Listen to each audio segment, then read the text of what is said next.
Chapter 530. Rog didn't take Yondu's suspicions to heart. In any case, Yondu is a predator who has been in the universe for decades. If he couldn't even see such a straightforward bewitchment, Rog would feel that something was wrong. I do have other purposes, but you can rest assured that my purpose will not affect your life's safety in any way. If I were going to do something to you, then I wouldn't need to go through so much trouble. You should be very clear about this. Even if Yondu and Star-Lord and others were all tied together, they would definitely not be Rog's opponent. Regarding this, whether it is Yondu and other predators, or Star-Lord and others, there is no doubt about it. It is precisely because of this that they would be so obedient to hold a bonfire party according to Rog's arrangement.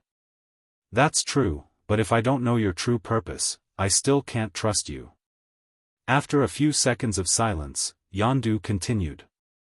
You don't need to trust me, you just need to know that this trip to Igo can wash away the stigma you have been carrying for many years, and it can also let Star-Lord know the truth about his mother's death.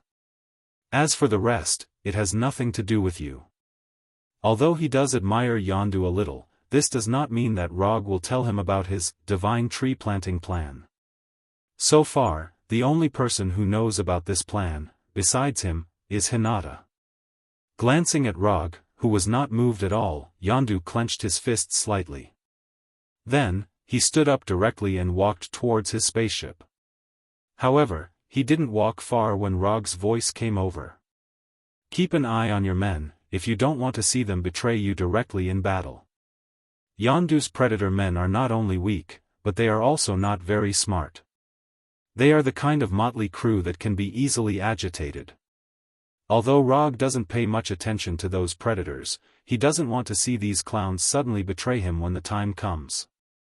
This will not affect his divine tree planting plan, but it will affect his mood.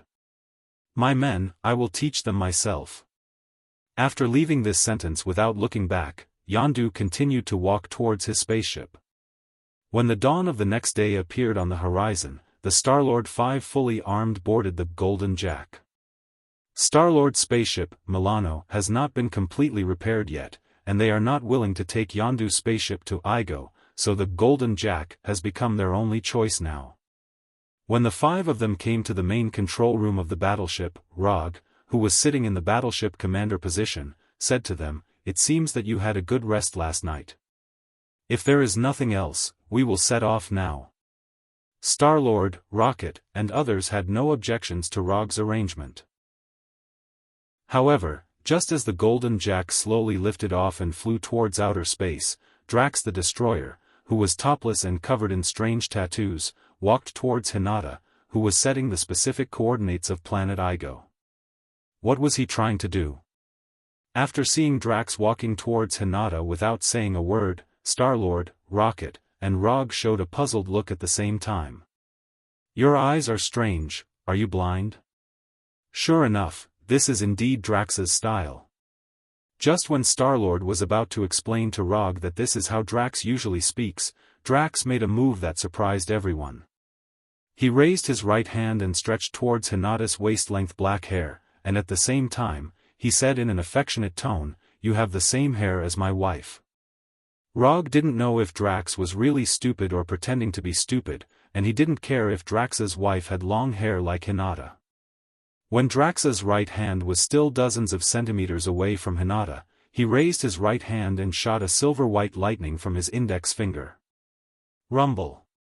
This silver-white lightning, which was not too thick, hit Drax with a thunderous sound, knocking him out. "Don't touch her, unless you want to die." Rog warned Drax with practical actions. "Misunderstanding, it's all a misunderstanding. Drax just misses his wife a little, he means no harm." When Drax was knocked out, Star-Lord immediately realized something and quickly explained. "I don't want to see it a second time, understand?" Understood, completely understood. When he first saw Rog yesterday, Star-Lord didn't think he was that scary, and he wasn't even as scary as Yondu. But after knowing that Rog is the 4th Hokage, especially after cramming Rog's deeds, his attitude towards Rog has changed dramatically. Trying not to offend people you can't afford to offend is Star-Lord's philosophy of survival. Although he often forgets this, at this time, he obviously remembers it very clearly. After asking Groot to take Drax out of the main control room, Star-Lord asked Rog, "That is Full of Strength still the best movie ever?" It never was. Rog thought that Star-Lord was going to ease the unpleasant atmosphere just now, but he didn't expect that he would ask a retarded question that was extremely in line with his style. "That's a pity," Star-Lord said with a look of regret. The distance between Bacht and Igo was not short. Even if Rog and the others traveled quickly through the interstellar jump point, it still took them nearly an hour to reach the region near Igo. "We are here." Looking at Igo, which is not much larger than the moon, with a wine-red surface mixed with some light green, Rog said unhurriedly. "Then what are we waiting for?" Star-Lord, who is about to see his biological father, fell into a state of excitement. Of course, it may also be because he is about to know the truth about his mother's death. Let's change to a small landing ship. Golden Jack is Rog's most important starship at present, and he doesn't want to lose Golden Jack on Igo. After changing to a small landing ship in Golden Jack, Rog and others slowly flew towards this self-conscious magical planet. Like Rog, Yondu did not let his Marauder flagship go to Igo, and also changed to a small spaceship. When the small landing ship entered Igo's atmosphere, Rog immediately felt a life energy that was so rich that it was almost depressing. This is really a good place to plant the divine tree. Compared with Igo, where the life energy is too rich, Rog suddenly felt that the Tatooine he now owns is too barren. Chapter 531. Up until now, Rog had been to quite a few alien planets. However, among all the alien territories he had set foot on, Igo's planet had the highest concentration of life energy without any suspense. Even Asgard, known as the Divine Realm, is not comparable to Igo in terms of life energy concentration. Although the life energy concentration of Igo is very high, Rog soon discovered the strangeness here.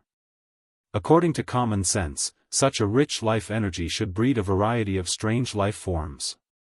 But on Igo, the only life that Rog can perceive are plants and insects, as well as some small animals with weak life energy. For a planet with such rich life energy, this is obviously the reason why someone is deliberately controlling it.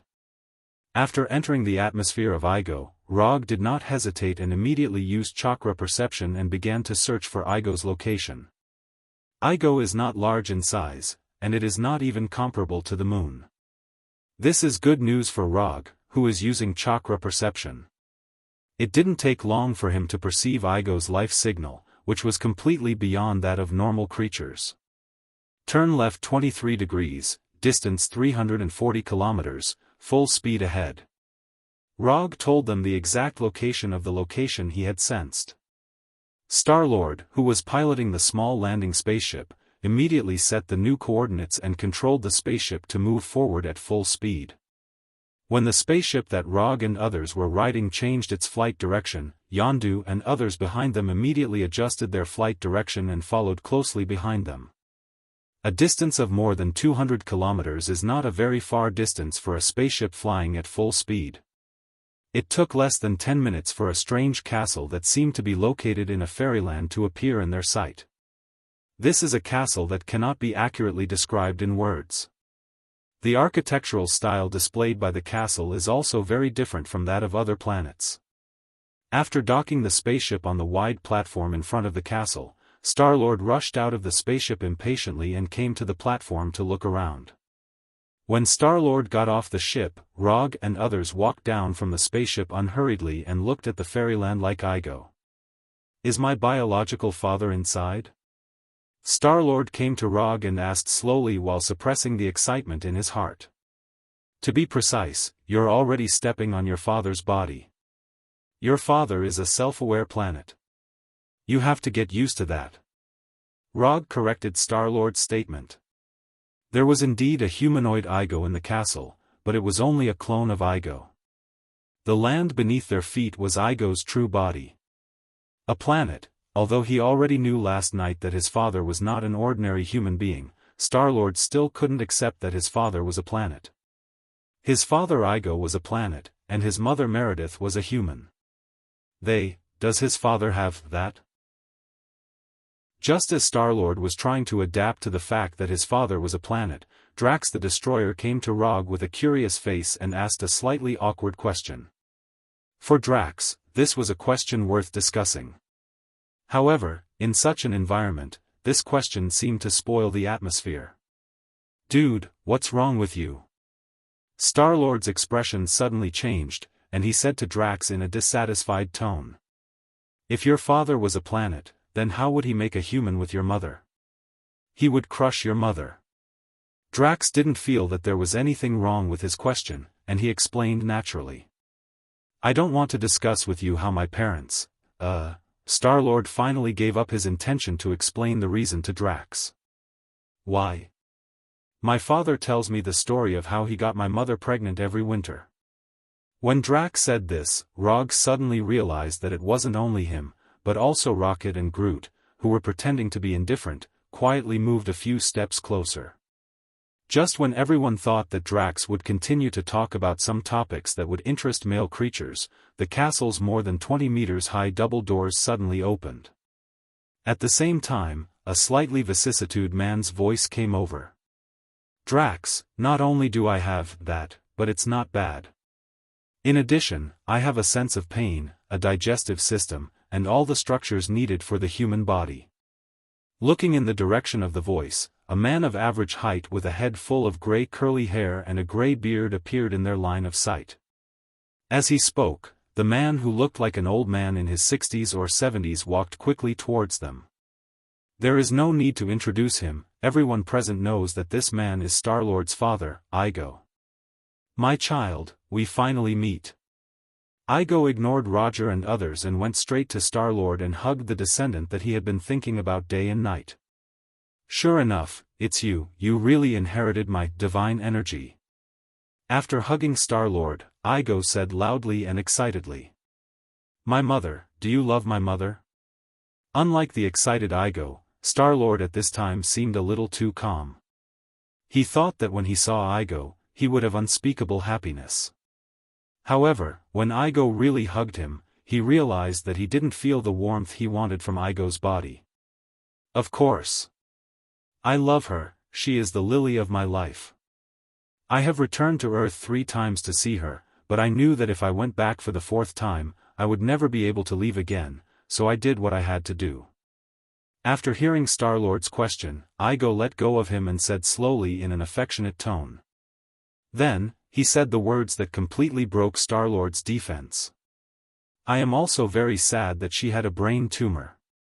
Igo used his actual actions to prove what it means to say the cruelest words in the most ordinary tone. "I know it sounds bad," Igo tried to continue to say something, but Star-Lord didn't give him such a chance at all. Star-Lord immediately pulled out the 2 energy pistols at his waist and pulled the trigger without hesitation. Shoo shoo shoo shoo, the orange-red energy bullets hit Igo one after another, making large and small holes in his body.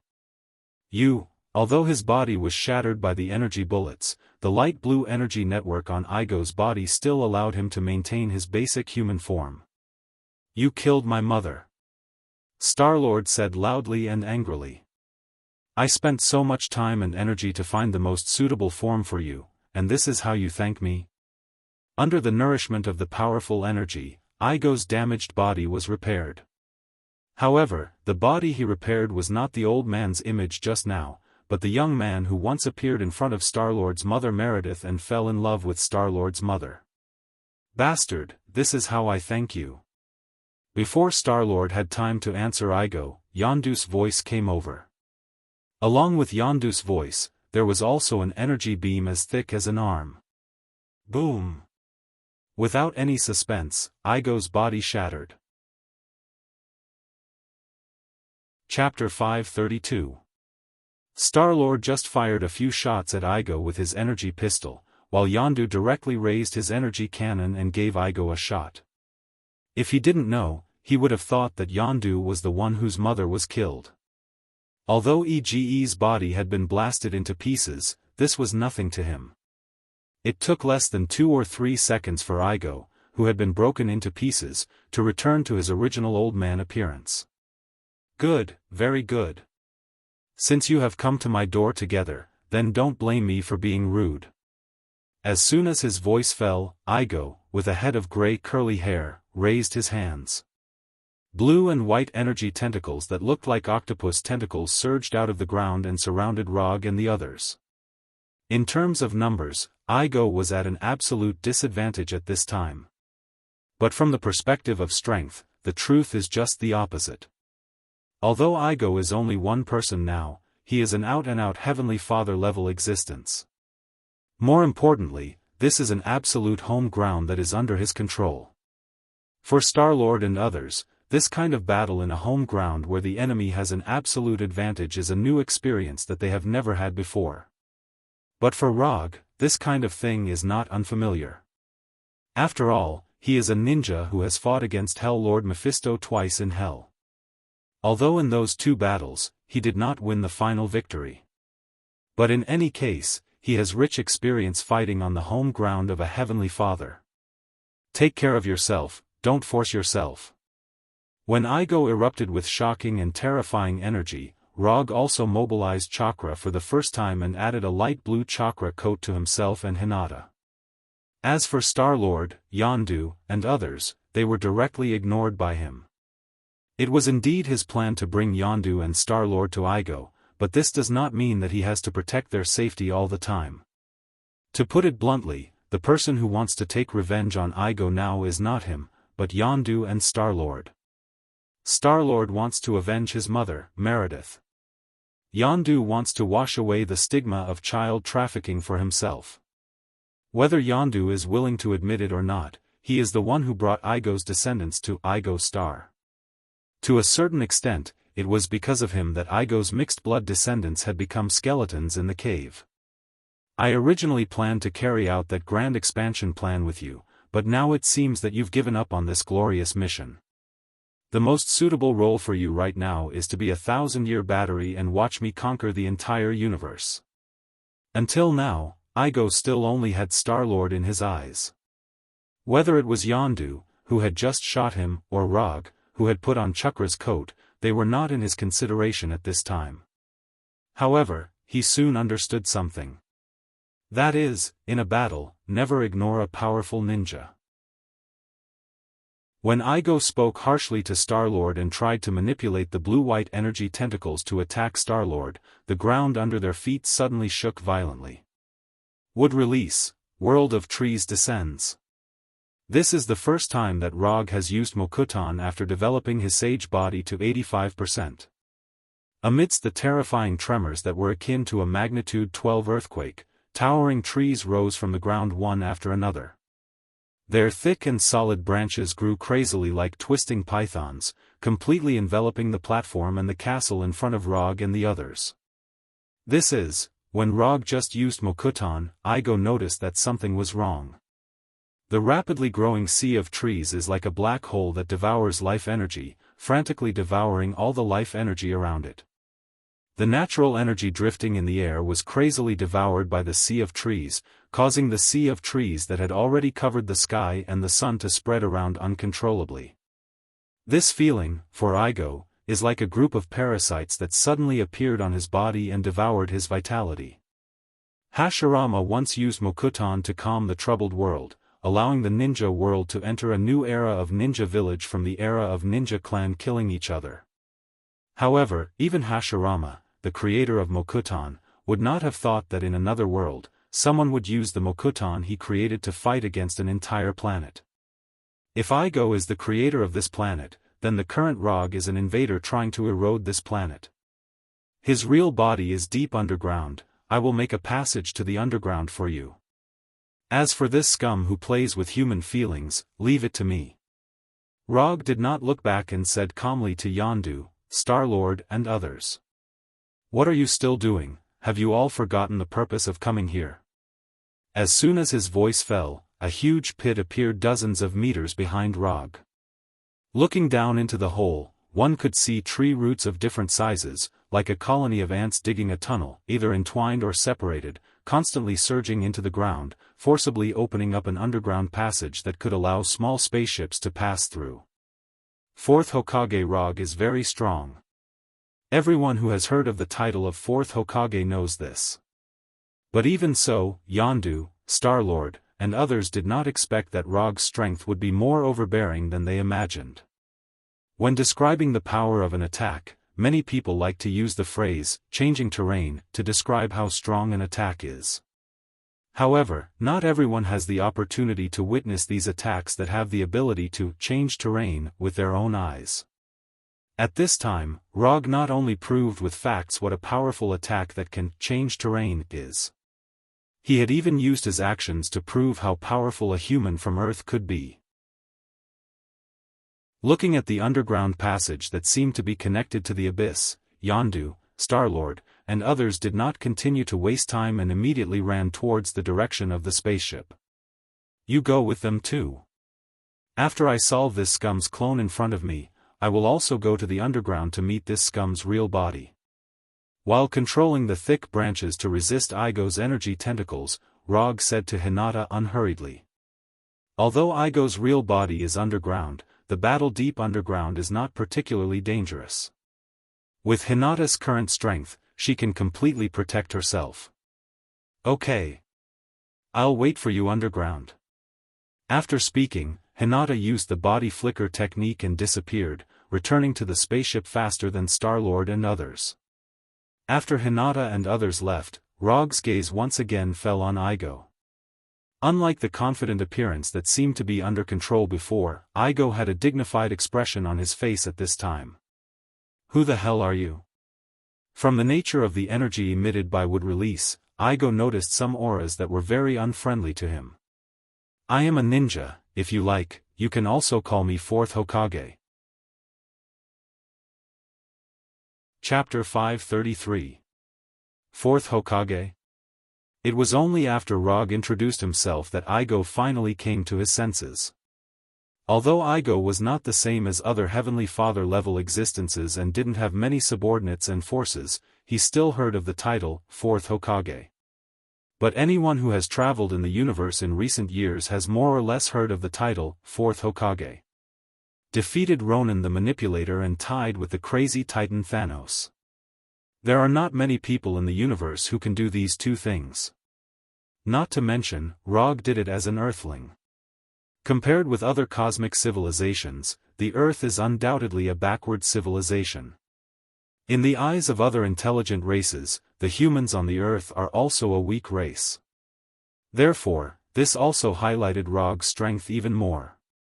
After all, a strong person from a backward civilization is more interesting than a strong person from a powerful civilization. So you are the Fourth Hokage. In that case, I will also be a little bit serious. Igo just finished speaking, and the calm earth shook again. Rocks, soil, plants, all the substances on the surface seemed to be alive in an instant and attacked Rog crazily. Along with these rocks and soil, there were also blue and white energy tentacles. And, Igo raised his hand to create energy shock waves. Facing these overwhelming attacks with no blind spots, Rog's body once again surged with light blue chakra visible to the naked eye. At the same time, his eyes changed from white to blood red. Manjikyu Sharingan, open. At the moment when the Manjikyu Sharingan opened, Roger didn't hesitate and used Susanoo, which is known as the power of God. In just a moment, half of Susanoo wearing black Tengu armor appeared out of thin air and completely enveloped him. The third form of Susanoo wasn't his current limit. It's just that he didn't need to display Susanoo to the limit now. The energy tentacles, the shockwaves, the flying rocks and mud, without exception, were all blocked by Susanoo without causing any damage to him. Yasaka no Magatama. Before Igo's attack stopped, Rog manipulated Susanoo and threw Yasaka no Magatama out like a shuriken. Yasaka no Magatama is a universal long-range ninjutsu obtained by Susanoo after reaching the second form. Although the power of Yasaka no Magatama is not particularly powerful, it is more than enough to deal with Igo's clone in front of him. The light blue Yasaka no Magatama flew through the gap between the energy tentacles and the shock waves, leaving a flash of light blue arc in the air. Then, it hit Igo's body like a cannonball. Boom! When Yasaka no Magatama hit Igo's body, an explosion that was comparable to a long-range intercontinental missile. Without any suspense, the true body that Igo had constructed out of energy was shattered once more, turning into nothingness in the explosion. This body was destroyed. From the moment Star-Lord pulled out his gun and started shooting, Igo's body was greeted with more and more terrifying attacks. In the beginning, it was just the energy bullets fired by the Star-Lord pistol. Then, it became an energy cannonball fired by Yondu. Now, it has become the Yasaka no Magatama thrown by Susanoo. For a Heavenly Father-level existence, having his body destroyed one after another is undoubtedly a very serious slap in the face. Although these attacks will not cause serious damage to Igo's life, they will have an indelible impact on his mind. As Igo's body was destroyed once again, the attacks that were coming at Rog from all directions also came to an abrupt end. The whole world quieted down in an instant. Although Igo's body was destroyed, Rog did not immediately deactivate Susanoo, but patiently waited for Igo to appear again. As he expected, within a few seconds, lightning-like blue-white energy appeared on the ground and in the air. Under his gaze, these blue energies, like the nerves and meridians that make up the body, quickly condensed into a huge energy humanoid body. He didn't know if it was because he saw Susanoo or because Igo decided to use a bigger body to deal with Rog in front of him. The energy body that appeared in front of him at this time was more than 10 meters high.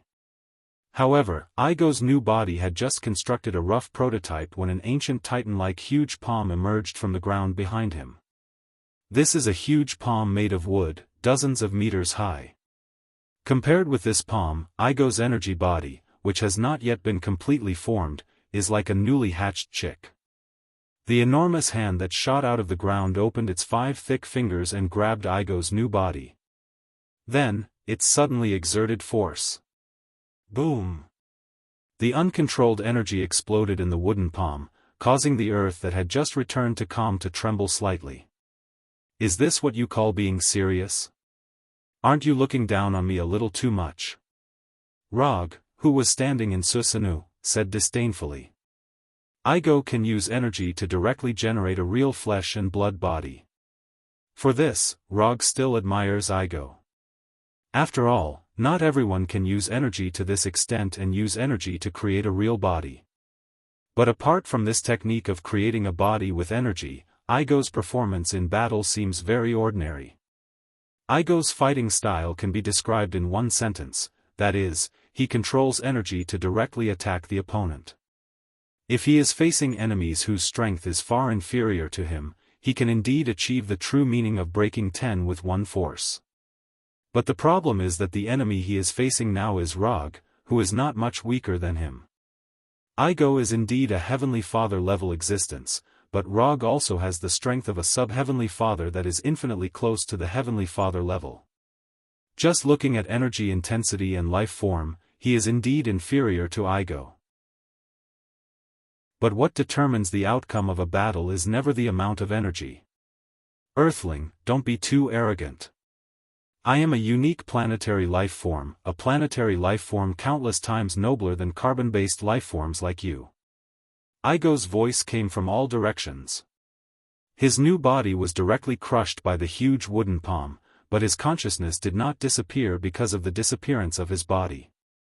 Yes, you are right, you are the noblest planetary life form, I am an insignificant carbon-based life form. Rog didn't care about Igo's anger at all and said casually. Igo heard the sarcasm in Rog's words. Just as he was about to let Rog see what the anger of a planet was, he suddenly stopped. While Rog was fighting with Igo, Yondu, Star-Lord, and others finally drove the spaceship to the interior of the planet and launched an attack on the core of the planet that looked like a mini Igo star. Chapter 534.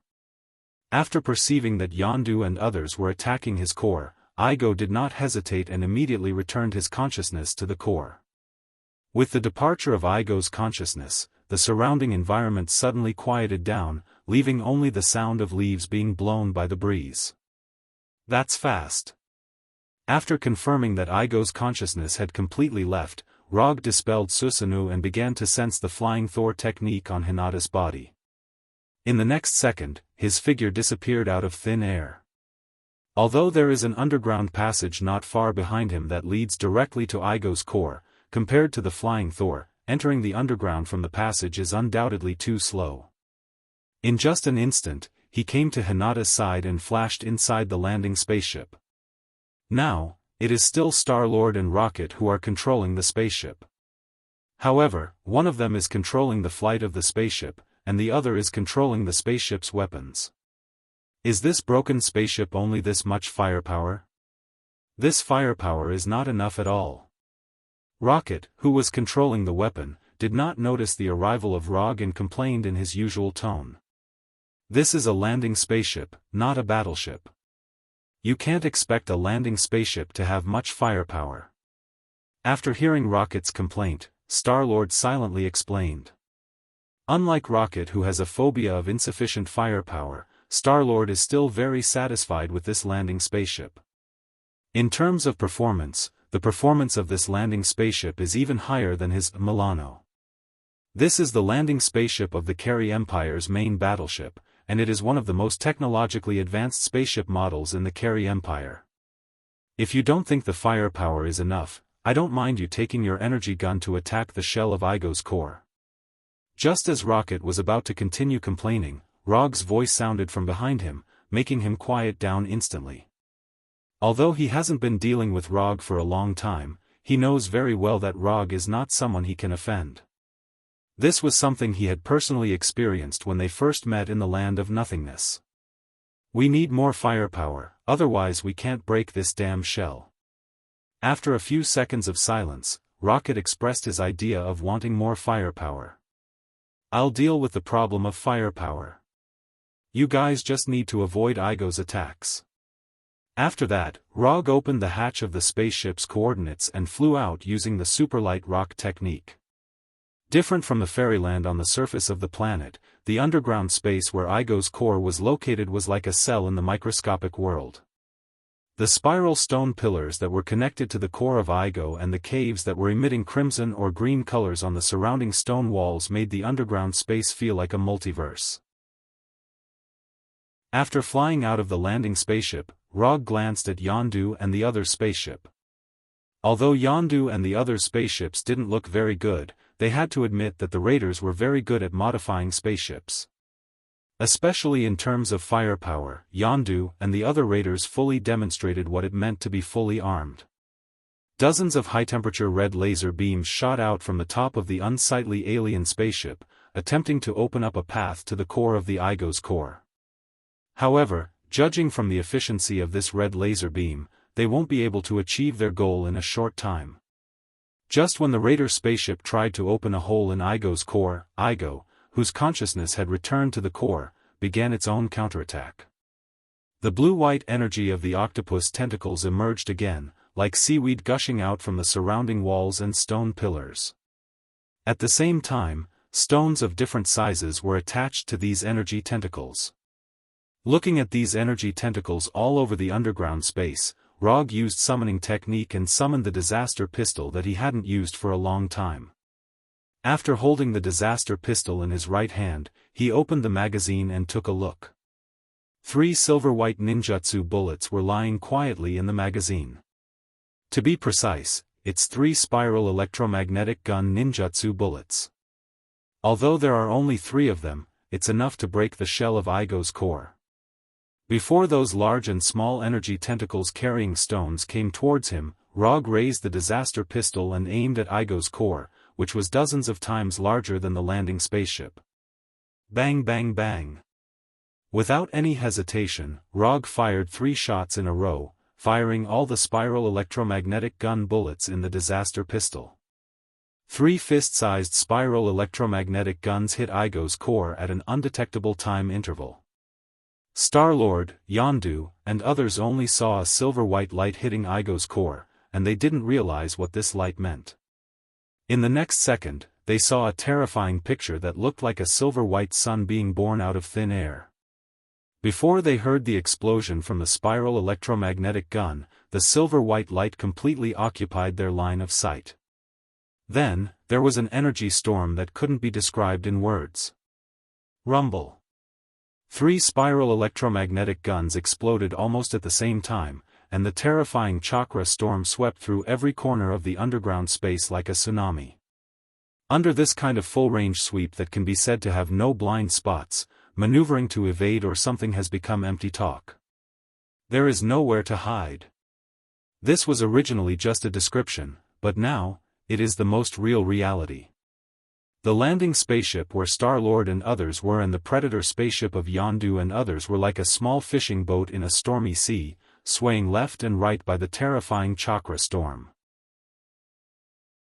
Just as the 2 spaceships were about to show signs of disintegration, the silver-white light that completely occupied their line of sight finally disappeared. The destructive chakra storm weakened rapidly, and finally dissipated completely.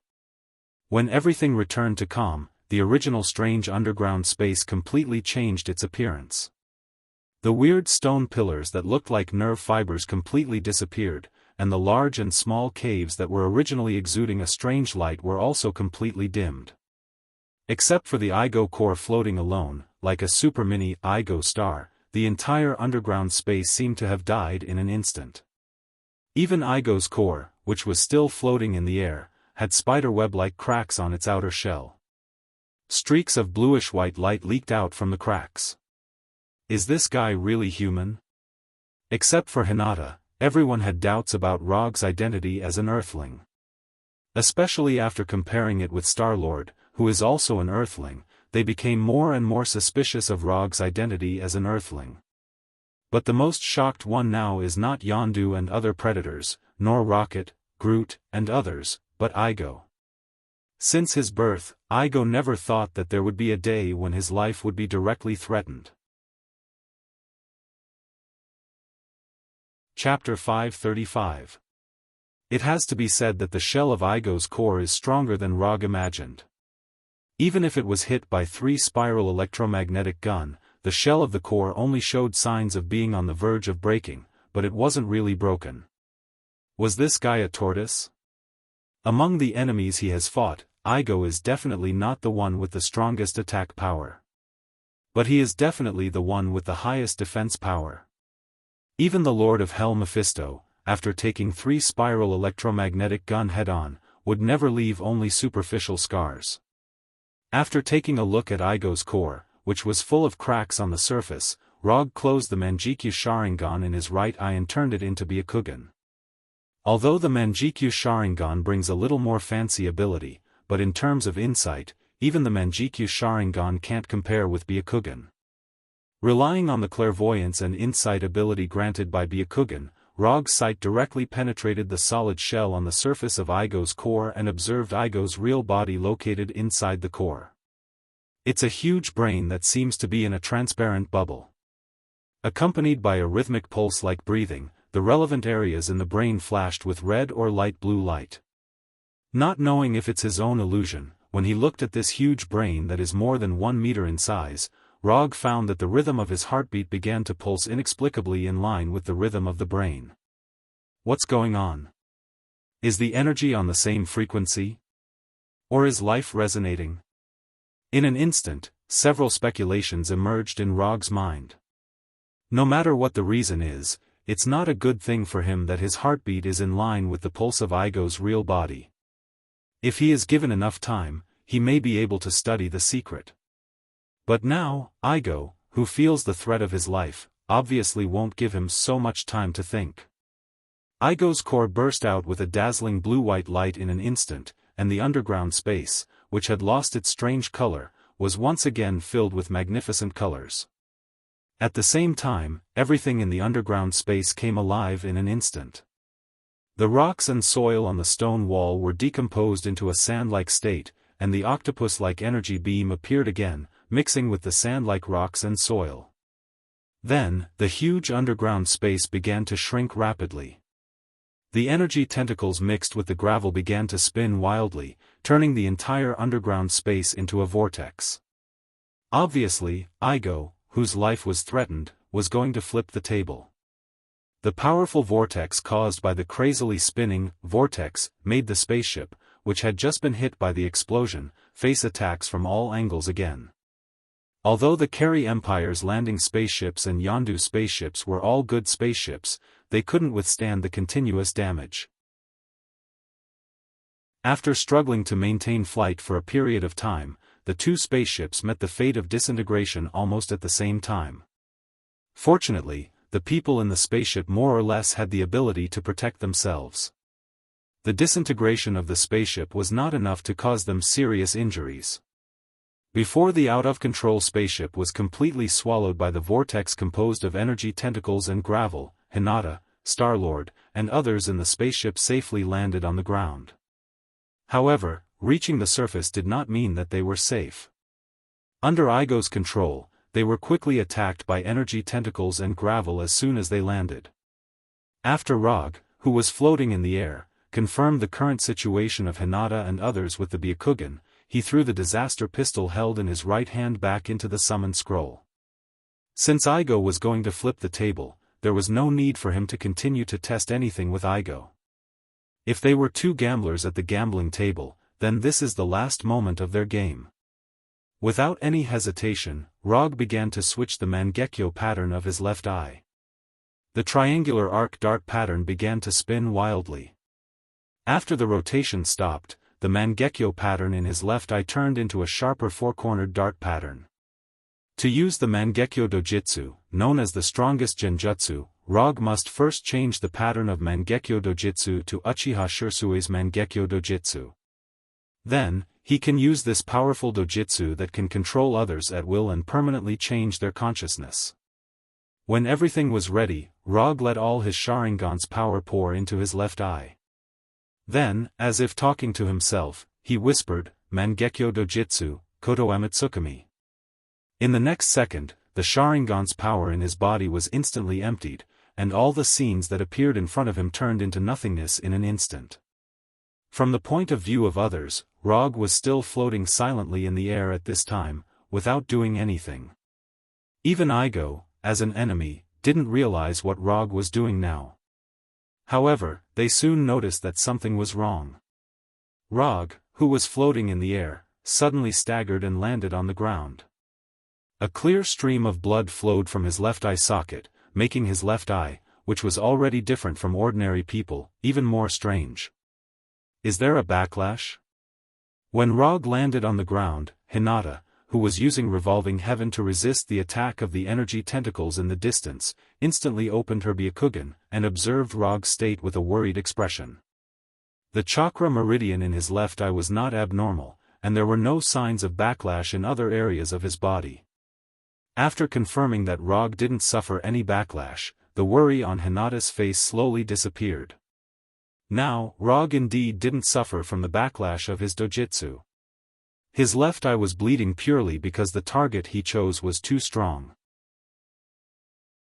From the perspective of a warrior, Igo is a very unqualified warrior. But it can't be denied that Igo is a heavenly father who is a level higher than him. Koto Amatsukami does have a powerful ability to permanently change the minds of others, but this doesn't mean that Koto Amatsukami is unsolvable and can ignore the gap in strength. Even an infinity stone has to abide by the basic laws of the universe. Not to mention that Koto Amatsukami is far from the level of an infinity stone. Using Koto Amatsukami on a target whose life level and energy intensity are higher than his is not a particularly wise approach. Especially when the target hasn't been seriously injured. In order to make Koto Amatsukami, which has a cooldown time of 1 week, work on Igo, Rog made a risky move that he had never tried before. He released the power of his Sharingan at once, increasing the power of Koto Amatsukami as much as possible. Although this approach is somewhat risky, the benefits it brings are obvious, that is, the success rate of Koto Amatsukami will be greatly increased. After paying the price of all the Sharingan's power and overusing Mangekyo, he successfully modified Igo's consciousness. Chapter 536. An hour later, in Igor's broken castle. You have seen what kind of strength Igor has. It's not that I look down on you, but you don't have the strength to fight Igor head-on now. So whether you want to avenge your mother or wash away the stigma of selling children, you can only come back next time. 10 years. After 10 years, no matter what you want to do to Igor, I won't stop you.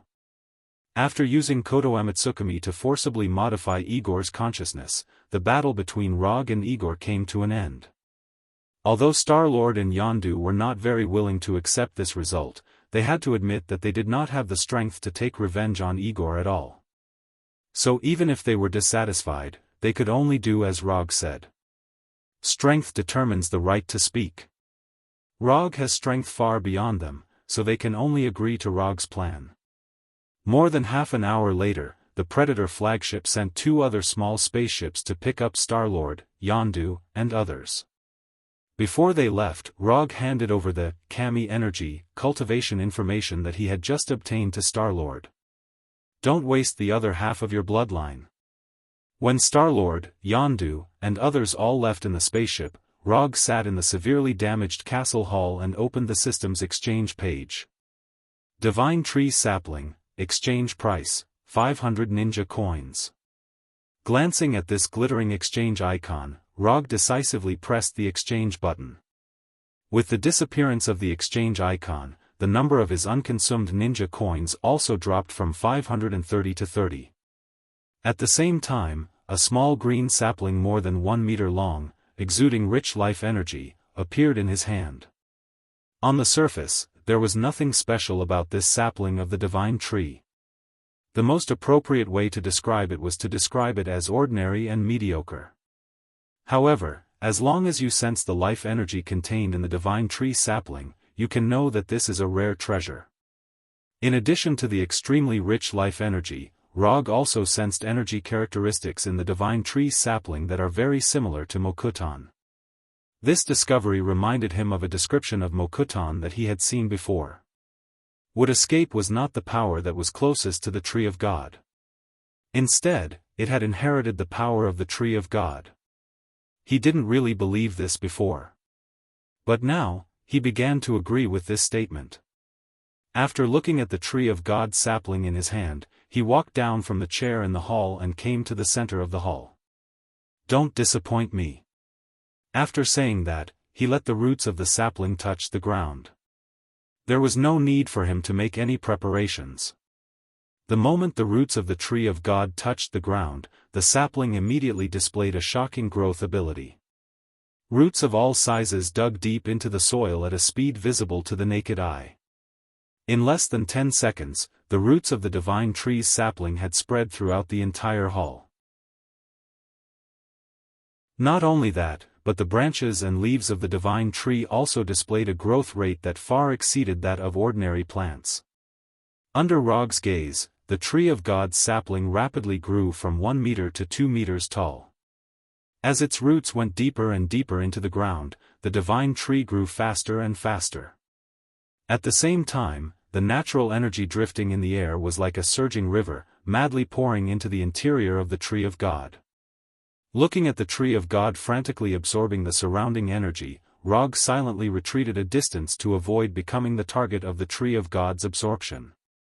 Under normal circumstances, such an abnormal behavior would have immediately attracted Igo's attention. But now, not only did Igo not stop the growth of the Tree of God, he even urged his own energy to further nourish the Tree of God. The reason why Igo could cooperate with the growth of the Tree of God, even at the expense of his own origin energy to promote the growth of the Tree of God, was entirely due to Kodo Amitsukami. Using Kodo Amitsukami on a Heavenly Father level existence was not a particularly easy thing to do. Therefore, Rog did not implant ideas that did not belong to Igo. Instead, he slightly modified his original idea. All along, Igo had hoped that he could evolve from a unique life form on a planet to an eternal life form through the Great Expansion of Life plan. What Rog did was to use Koto Amitsukami to modify Igo's great expansion of life plan into his own Tree of God planting plan.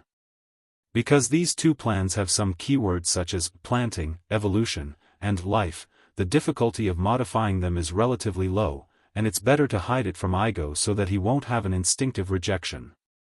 After confirming that the sapling of the Tree of God has entered a normal state of growth, Rog returned to the Golden Jack in outer space with Hinata.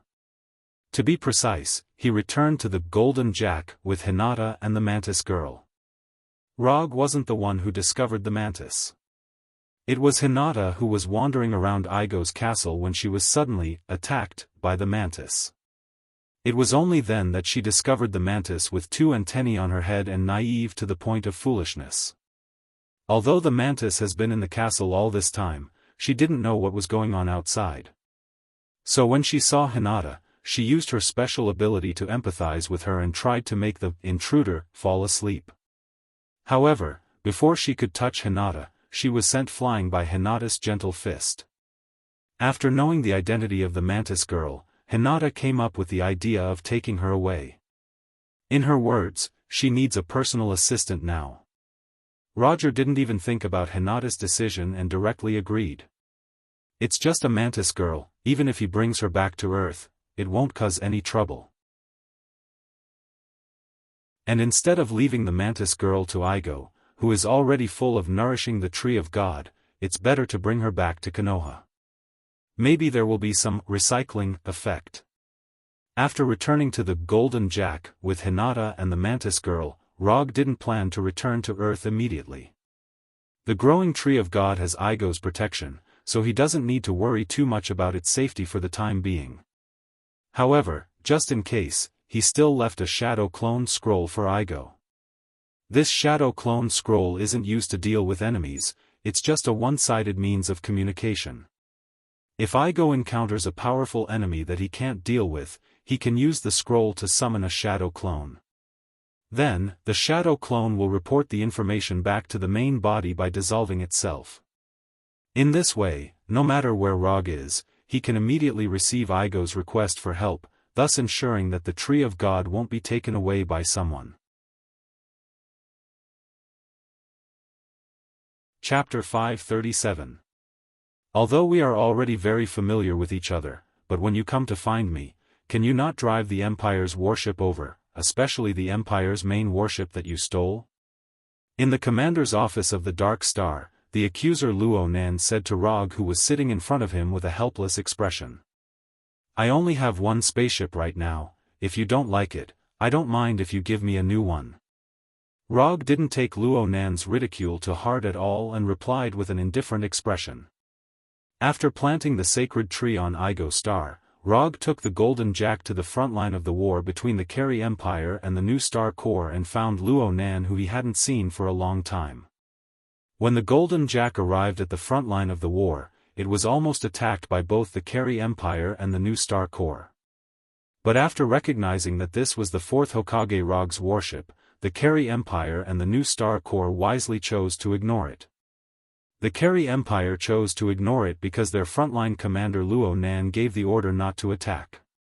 The New Star Corps chose to ignore it because Rog had just helped them some time ago.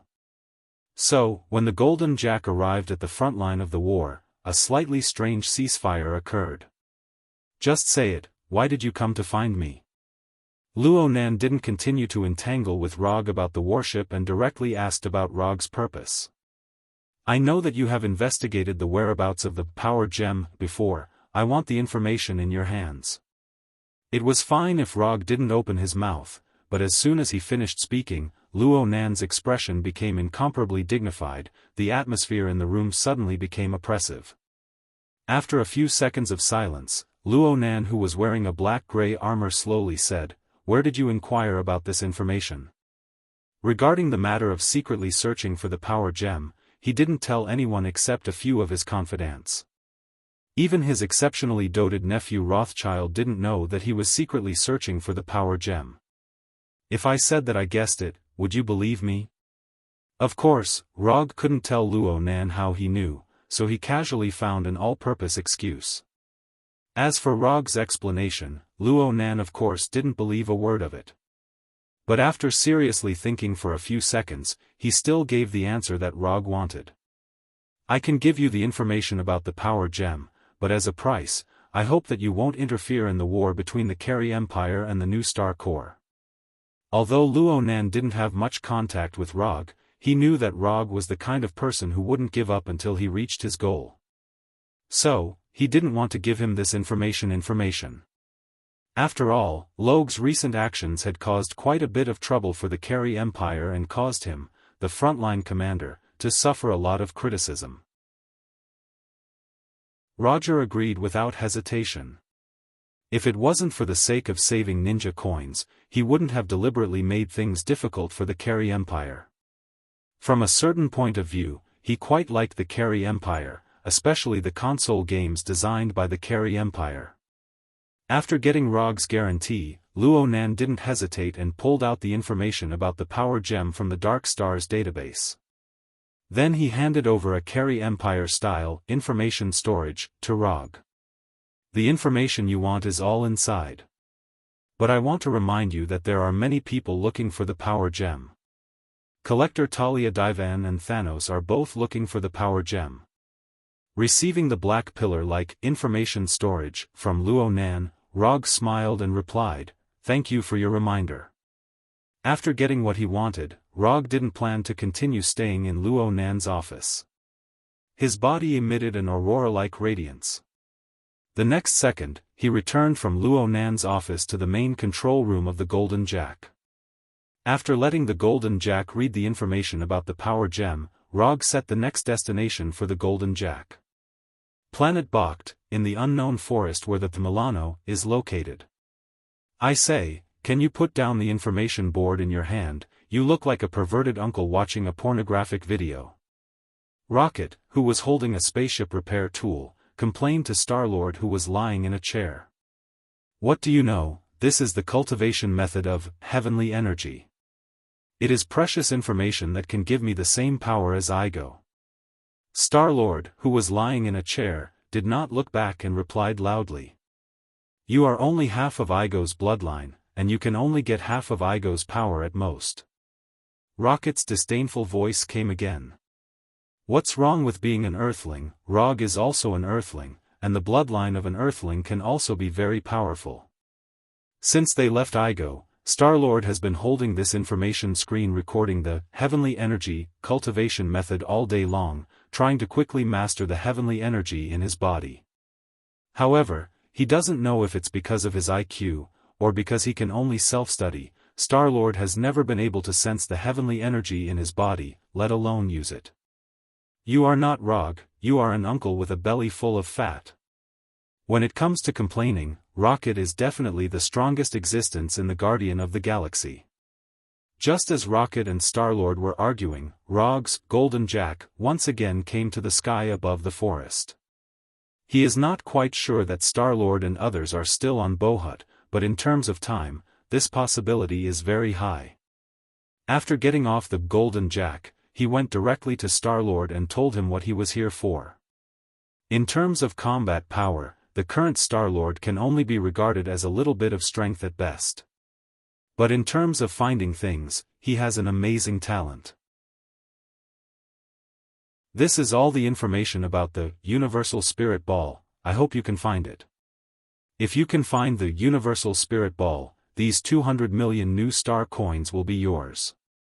After speaking, Rog threw a new star card to Star-Lord. 200 million new star coins? Are you serious? Star-Lord doesn't doubt that Rog can come up with 200 million new star coins, but he can't figure out what Rog wants this so-called Universal Spirit Ball for. I never joke about commissions. After you find it, you can send a message to the Golden Jack, or come directly to Earth to find me. After handing over the search for the Universal Spirit Ball to Star-Lord, Rog did not stay on Bohut and returned to the Golden Jack and began to return to Earth. Although the universe is very good, only Earth can make people feel a sense of belonging. Looking at the Golden Jack that quickly lifted off and disappeared, Star-Lord, Rocket, and others looked at the new star card and the information screen given by Rog with a confused expression. Chapter 538. Time flew by, and before he knew it, more than a month had passed since Rog planted the divine tree. During this time, in addition to continuing to improve his sage body and the resonance between him and Kyubi, Rog did the most was to open the portal from time to time to return to Igo and check on the growth progress of the divine tree. It had to be said that the rich natural energy on Igo provided a unique growth environment for the divine tree. In just over a month, the divine tree grew from a small sapling more than 1 meter tall to more than 30 meters tall and became a towering tree that required 5 or 6 people to wrap their arms around it. Looking at the amazing growth of the divine tree, Rog felt that the 500 ninja coins were well spent. 500 ninja coins for a chakra fruit, this was a good deal no matter how you looked at it. After checking the growth progress of the divine tree again, Rog opened the portal and returned to the office at Konoha's headquarters. Then, he picked up the agreement document on the table that was as thick as a dictionary. New York Agreement. Although it was an agreement, the content of the New York Agreement was completely different from the Sokovia Agreement in his memory. The Sokovia Agreement was an agreement that was only for the Avengers. However, the New York Agreement that appeared now was for all superheroes, including Rog and others who had official identities on the surface. From this point of view, the New York Agreement was very similar to the Superhero Registration Act in his memory. The agreement had been sent to his office a week ago. However, he didn't take the agreement too seriously and didn't give his own response. However, just yesterday, he received a final notice from the White House and the news that the Avengers had agreed to sign the agreement. Rog wasn't surprised by the agreement's appearance. When more and more superheroes were uncontrolled, the government would sooner or later introduce relevant agreements to limit the arbitrary heroic actions of superheroes. In this regard, Konoha's Intelligence Bureau led by Rog was a good example. Konoha's Intelligence Bureau had an official identity and received a salary from the Ministry of Finance, but it didn't listen to the official mobilization. It was completely under Rog's control. Although the White House and the military had always been dissatisfied with his strength, they could only accept it. But now, the government directly announced the existence of the New York Agreement to the public, pointing the arrow at Konoha, or rather, at Rog. At this time, the support of the people became a very important factor. Because of Konoha's tyrannical behavior and Rog's history of threatening ordinary people, after the New York Agreement was made public, Konoha and Rog suddenly became the target of public criticism. The media that never dared to report unfavorable news about Konoha, as well as the counselors and celebrities who never dared to oppose Konoha in public, jumped out one after another. They almost directly protested in front of the gate of Konoha's headquarters. In addition, Ross, who was already the Secretary of State, applied for resignation on the day the agreement was sent to Konoha, citing health and personal reasons, and transferred all his work to the Deputy Secretary of State. Ross was Konoha's only ally in the official system, and he was also the middleman between Konoha and the military. His resignation means that Konoha has lost the support of the government and the military. Number 2, reply to the White House, say that Konoha will not sign this agreement. Rog threw the New York Agreement in his hand, which was as thick as a dictionary, into the trash can, and said to Number 2 without raising his head. Yes, sir. Number 2 had no doubts about Rog's orders, and he immediately informed the White House of his decision. When Number 2 informed the White House of his reply, less than 3 minutes later, his private phone rang. The caller was none other than Tani. You're very well informed, I just made a decision here, and your call came. He didn't need to think about the purpose of Tani's call. Are you really going to refuse the agreement? This is not a very wise decision. You have to know, behind the agreement are 117 countries, you are an enemy of the whole world. Tani didn't have the unruly tone before, and he said to Rog very seriously. No, it's not the whole world, it's just the United States and its 116 lackeys. 117 countries. This number sounded very intimidating. But in fact, it's not as serious as imagined. As long as China across the Pacific Ocean is not on the agreement list, this agreement will never represent the whole world. Even so, this is a very powerful agreement. If you refuse so straightforwardly, it will only make things more serious. Tani is still persuading Rog, trying to persuade him to accept the existence of the agreement for the time being. As a friend, I appreciate your concern. But if you are trying to persuade me as a lobbyist, I have only one answer, that is, I will not sign this agreement, and Konoha will not sign it. To be honest, Rog doesn't know how a New York agreement suddenly appeared. But no matter why this agreement appeared, and no matter what kind of power the people behind this agreement have, he will not sign this agreement. The reason is simple. The agreement requires superheroes to register all their information in detail and cooperate with relevant institutions to do certain physical examinations. For Tani, this requirement is not a problem at all, because all his power comes from the Iron Man armor. As long as the agreement does not require him to hand over the details of the Iron Man armor, he does not have to worry about the danger of the secrets of the Iron Man armor being leaked. But for Rog, Quicksilver, and others, checking their bodies in detail is directly studying their extraordinary abilities. Regarding this, as long as Rog's brain is not filled with water, it is absolutely impossible for him to agree to this condition. Of course, it is not ruled out that when the agreement was made, it was calculated that he would never accept this in order to make him refuse to sign the agreement. After ending the call with Tani, Rog became more and more curious about who proposed such an agreement and what they used to persuade the White House to get official support. Although the politicians in the White House are not good at fighting, they also understand that all strategies are based on the premise that they have enough self-protection and countermeasure ability. Otherwise, these so-called stratagems were just armchair strategies. Rog hasn't experienced this feeling of being eaten by others for a long time. This gives him a plan to have a good time with the planners behind the agreement. Number 2, inform Number 3 to send over the army's equipment that has been prepared. It's time for the legendary Konoha hidden village to appear. Chapter 539. When he announced that he was the 4th Hokage, he once mentioned the existence of Konoha hidden village in front of the world. Although later many organizations and countries tried to find this so-called Konoha hidden village. But obviously, no one has found this legendary Konoha hidden village. After all, even Rog himself didn't have plans to establish Konoha hidden village at that time.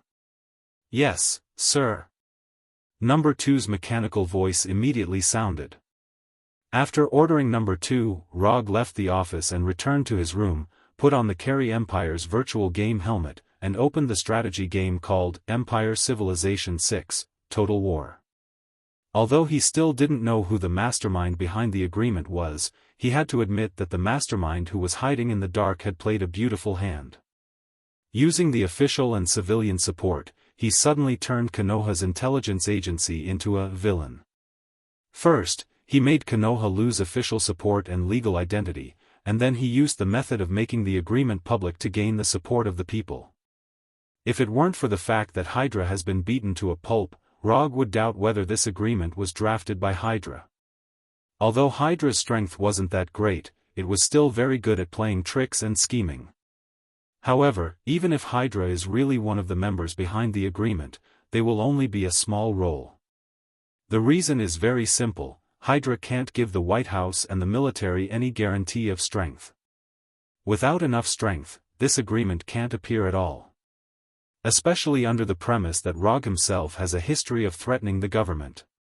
Since the officials dared to openly announce the content of the agreement to the public, it means that they are prepared for the worst and are ready to fight with Konoha or Rog. Unlike the last Skrull incident, this time, Konoha is no longer facing ordinary people, but the officials who are prepared for the worst. If he guessed correctly, the officials now want him to take the initiative to start a war, or threaten the government's senior officials like in the past. In this way, Konoha and himself will also be completely arranged as villains. Although he doesn't know when he and Konoha were targeted, Rog won't sit still or obediently cooperate with their plan. Since they wanted to play, then he would play along with them. Even if he lost, he still had a way out. Not to mention that he now had a planet that belonged to him. Even if Tatooine was gone, he could still build his own empire like the goddess of death, Hell. After putting on the virtual gaming helmet, Rog didn't think about the agreement anymore. Instead, he focused on playing the strategy game that he wasn't good at. The news that Rog and Konoha refused to sign the New York agreement quickly spread. In less than half a day, the countries on the agreement already knew about this news. A storm of public opinion against Rog and Konoha's intelligence agency suddenly formed. Konoha received an official notice from the government that all of Konoha's rights were withdrawn. Apart from that, funds, equipment, intelligence network, and other logistical support were all taken back. Even Konoha's branches in various cities were closed one by one, and the relevant personnel were either investigated or dismissed on the spot. Except for Konoha's headquarters in Washington, D.C., which was still normal, Konoha lost all of its branches. In a conference room in Konoha's headquarters, Rog said to Mr. Miracle and the other three who had been included in Konoha's battle order but didn't disclose their identity to the public, "You have seen the current situation of Konoha. From now on, your cooperation with Konoha is terminated. You can leave Konoha at any time." Although Mr. Miracle and the other three entered Konoha by himself, now, Rog took the initiative to terminate the cooperation. Unlike the Punisher and the others, strictly speaking, Mr. Miracle and the other three were not his subordinates. They were merely his partners. Why? "We don't mind going through difficulties with Konoha, we are not the kind of people who only care about themselves." Johnny, who was the most deeply integrated into Konoha, took the lead. "The problem is that I mind. Needless to say, the cooperation has been terminated, and you have nothing to do with Konoha." After speaking, Rog left the conference room and walked towards Konoha's intelligence center. Today, there are more than just Reed and the other four who need to be dismissed. Like Reed and the other three, all the staff in the intelligence center have been terminated from their cooperation. However, before leaving Konoha, each of them received a severance payment equivalent to 5 years of their salary in their accounts. After dealing with the staff of the intelligence center, Rog came to the largest combat hall in the headquarters.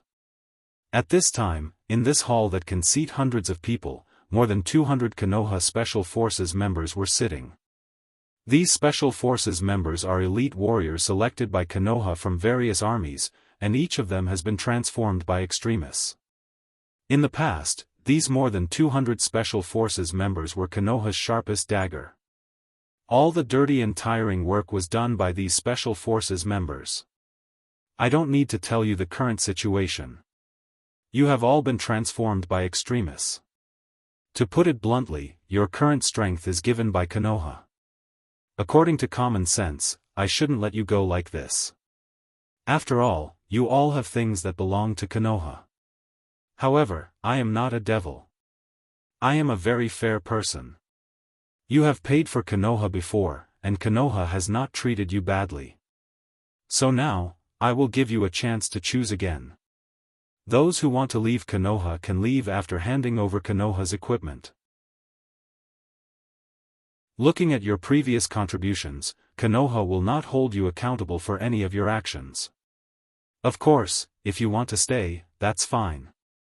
But before you stay, I want to remind you solemnly that once you choose to stay, you are likely to bear the charge of traitor. I will give you 10 minutes to think. After 10 minutes, those who are still in the hall will be regarded as continuing to stay in Konoha. After speaking, Rog left the combat hall and returned to his office. In addition to the Special Forces, Konoha also has 2 combat sequences, Umbu and Wolves. However, unlike the Special Forces and intelligence personnel, they do not have the option to withdraw from Konoha. If they have to leave, Rog will let them see how Konoha treats traitors. 10 minutes passed in a flash, and when he returned to the combat hall again, he found that the number of people who stayed was a little more than he thought.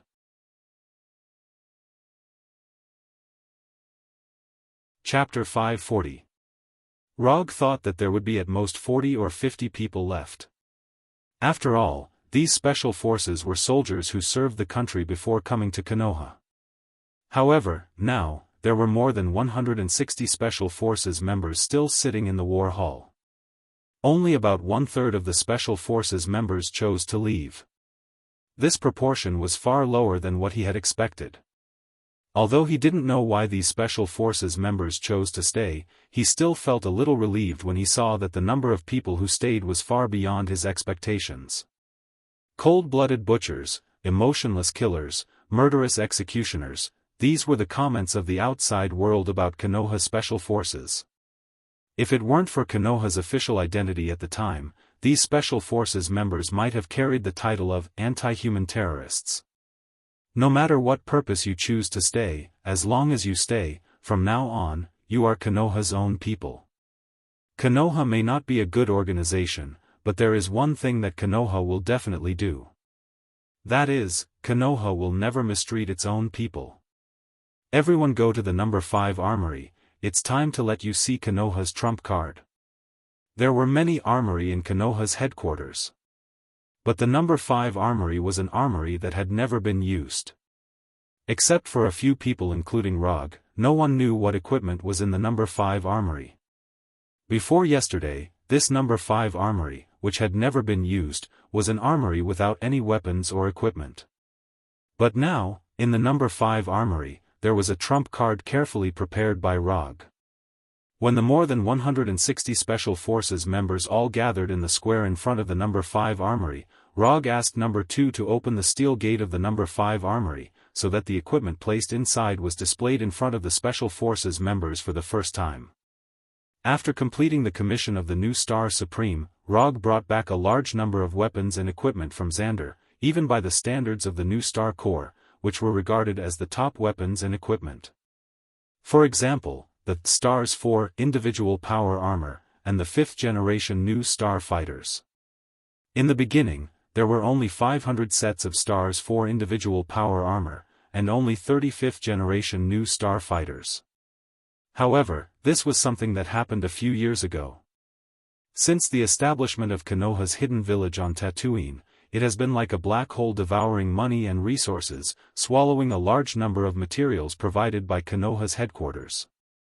This is also the main reason why Konoha's intelligence agency's budget request is getting higher and higher every year. After spending a lot of resources, Konoha Hidden Village successfully mastered the key data to manufacture the Stars 4 individual power armor and the 5th generation Nova fighters, and thus had the ability to produce individual power armor and Nova fighters on their own. Right now, in the No. 5 armory, there were more than 200 sets of black and red individual power armors and 50 Nova fighters. Everyone will receive a set of power armor. Captains and vice-captains will receive an additional Nova fighter. Although the Stars 4 individual power armor is not tailor-made like Tawny's Iron Man armor. However, its combat performance is not worse than Tawny's Iron Man armor. After all, this was the latest generation of power armor carefully developed by the Universal Civilization, Xander. As for the 5th generation Nova fighter, it was a new generation fighter that the new Star Corps had yet to officially own. With this equipment, Rog originally intended to use it against the Thanos army. As a result, he didn't expect that the first use of it would be against the army on Earth. When Rog finished speaking, the special forces behind him rushed into the armory with excitement and began to put on individual power armors like Iron Man armors. These individual power armors and fighters were originally in the traditional golden color of the new Star Corps. However, Roger didn't really like the paint of the nouveau riche, so he changed all of them to black and red. When these Special Forces members had all finished changing their equipment or piloted the Nova fighters into the sky, Roger gave them new orders. From now on, anyone who enters the headquarters and the nearby airspace without permission will be killed on the spot without reporting. Rog doesn't intend to take the initiative to start a war for the time being, but if someone can't help but come to provoke him, he doesn't mind leaving them here forever. After instructing these special forces, Rog directly opened the portal and left Konoha headquarters and came to Kamartaj's reception hall. As before, his magic teacher, Ancient One, was still sitting in his usual position, drinking tea and reading a book. "Teacher, I'm going to do something next, I don't know what you think." Next, Rog told Ancient One about his plans without reservation. Although Kamartaj doesn't care much about these things related to the magic domain and things that don't endanger the overall safety of the earth, but out of respect for the Ancient One, Rog still felt the need to inform Ancient One in advance. He didn't want to suddenly discover that the Ancient One suddenly stood on the opposite side of himself and had a showdown between master and apprentice with himself. Just pay attention to your limits. As he guessed, Ancient One had no intention of stopping him and still maintained that indifferent posture of reading a book. "Okay, I'll pay attention." After bidding farewell to Sorcerer Supreme Ancient One, Rog opened the portal again and came to Dr. Doom's castle. Doom was not surprised by Rog's sudden visit. Although Latovinia is far away from the United States, it doesn't mean that he will ignore the intelligence collection of the United States. In particular, he received the news of the recent New York agreement that has been in a mess.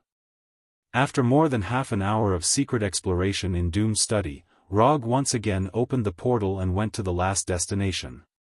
When the portal with golden sparks disappeared, he appeared in the mansion of former Secretary of State Ross. Although Ross has resigned, in any case, he used to be a middleman between Konoha and the military and is one of Konoha's partners. The conversation with Ross was a little long, but after spending nearly an hour, Rog successfully convinced Rog to join his crazy plan. After doing all this, Rog returned to Konoha headquarters and patiently waited for the next step from the officials, or rather, from the planners behind the New York agreement. Now he is not particularly worried about what will happen next. The only thing he is worried about is that the planners behind the plan are slow to take the next step. After carefully preparing so much, if the opponent suddenly doesn't make a move, it would be too disappointing.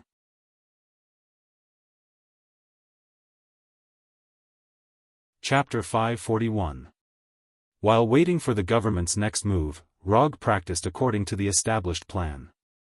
At the same time, he began to arrange the transfer plan of Konoha's headquarters. Although the unrelated personnel in Konoha's headquarters have been dismissed, he doesn't intend to give up the relevant research and equipment in the headquarters. In any case, those research results are one of Konoha's painstaking efforts. A long time ago, the Punisher and other core members of Konoha knew that Rog had his own planet in the distant outer space. And not only did they know, but Tani and others in the Avengers also knew about it. In order to quickly send Hulk back to Earth, Rog took Hulk, Natasha, and others to Konoha's hidden village once and returned to Earth through the space channel in Konoha's hidden village. Rog didn't mind that Natasha and Scott would tell Tani about Konoha's hidden village. To some extent, this was also the news that he deliberately leaked. Although his relationship with the Avengers was not bad at that time, he had already considered the situation of completely falling out with the Avengers. Taking the initiative to expose the existence of Konoha's hidden village was one of his preparations in advance. In the military field, there is a term called strategic depth. Simply put, strategic depth is the geographical space that can be used to make strategic movements, which is one of the advantages in war. The greater the strategic depth area, the more time the subordinate army would have to take a breather and make better preparations for war. Thus, they would be able to obtain more support and strategic guarantee for the war. Although Rog didn't specifically introduce Konoha's hidden village to Natasha and others, with Natasha's vision and ability, it's impossible for her not to see the importance of such a planet and base. If Natasha can see this, Tani, Captain May, and others can certainly see this. Although he wasn't sure whether Tani and others will inform the White House and the military about the existence of Konoha's hidden village and planet Tatooine, whether they inform the White House and the military or not, it won't affect his plan. Because from the beginning, the position he stood and the things he saw were far higher than the White House and the military. The White House and the military want nothing more than to use the New York Agreement to restrict Konoha's intelligence agency and himself. If he cooperates, they will take the opportunity to incorporate him. If he doesn't cooperate, they will eliminate him as a potential threat. Therefore, from the perspective of the White House and the military, what they were fighting now was a war that concerned the overall safety of the Earth and the right to speak. However, Rog was different. He had never limited his vision to Earth. In the White House and the military's expectations, they were facing an organization with no more than 1,000 combatants. However, when they really took action, Rog would use facts to tell them that the enemies they were facing were indeed not many. However, what they were provoking was a planet that was already prepared for a high-level war in the universe. Ever since he started collecting Xander's technology and military equipment, Rog was ready to start a high-level war in the universe. The Konoha Hidden Village on Tatooine is a war-hidden village established for high-level wars in the universe. The fact that Rog dismissed a large number of Konoha's staff and arranged the Nova fighters and special forces to patrol the Konoha headquarters was not hidden from the outside world. The surveillance satellites that were originally under the control of Konoha now became the eyes of the sky that monitored Konoha's every move. Although all the legal power has been lost, for the new fighters with octagonal wings patrolling the space near Konoha in groups of 2, all the official agencies acted as if they didn't see it and didn't express any opinions about it. Especially after the special forces wearing Star's 4 individual power armors started daily patrols around Konoha's headquarters, a large area with Konoha's headquarters as the center suddenly became a veritable military restricted area. Of course, this military restricted area was only a unilateral decision of Konoha. However, after the special forces killed some iron-headed intruders, this military restricted area that was not protected by the law became a true Konoha forbidden area. He didn't know if the White House and the military had not reached a final agreement, or they decided to fight to determine the outcome. Rog waited for 5 days in Konoha's headquarters, but he didn't see any action from the officials. The order of the superhero action team has been issued, and this is the first mission of the Avengers. Behind the conference room of the Avengers headquarters building, Nick Fury, with a black eye patch on his left eye, put a document in front of Tawny, who was still the nominal leader of the Avengers. Since the disbandment of S.H.I.E.L.D., Nick Fury seemed to have evaporated from the world and completely disappeared in front of everyone. However, now, Nick Fury, who had his right hand destroyed by Rog's wood release and his right leg was broken by the disaster pistol, appeared again. At this time, no one expected him to appear. After so many days of discussion, the action team came up with this kind of thing. What's the difference between this and letting the Avengers die? Tawny opened the document and glanced at it casually, then threw the highly confidential document back to Nick Fury and said with a sneer on his face. The Avengers have proven their strength to the world, and you are the most likely to fight against Konoha. If even you can't do it, it is impossible for others to do it. Nick Fury didn't care about Tawny's ridicule and said unhurriedly. I will definitely not take this mission, whoever wants to do it can do it. I signed the agreement just so that ordinary people can avoid innocent involvement as much as possible, not to become a weapon in the hands of dirty politicians like you. After saying that, Tawny didn't give Nick Fury any face at all. He stood up, turned around, and left. When Tawny left the conference room, Dr. Banner turned his head and looked around, then said, Hulk just told me that he didn't want to do this kind of thing either. After Tawny, Dr. Banner also got up and left the conference room. With the departure of Tawny and Dr. Banner, the atmosphere in the conference room suddenly became extremely depressing. Just as Captain America, Natasha, and the others looked at each other, the closed door of the conference room was suddenly pushed open. A man with a metal left arm walked in. When the man with an expressionless face and messy hair entered the conference room, Rogers, who had never spoken, suddenly showed an uncontrollable look of shock. Buggy. Rogers didn't expect that Buggy, who he had been looking for years without any accurate information, would take the initiative to come to him at this time.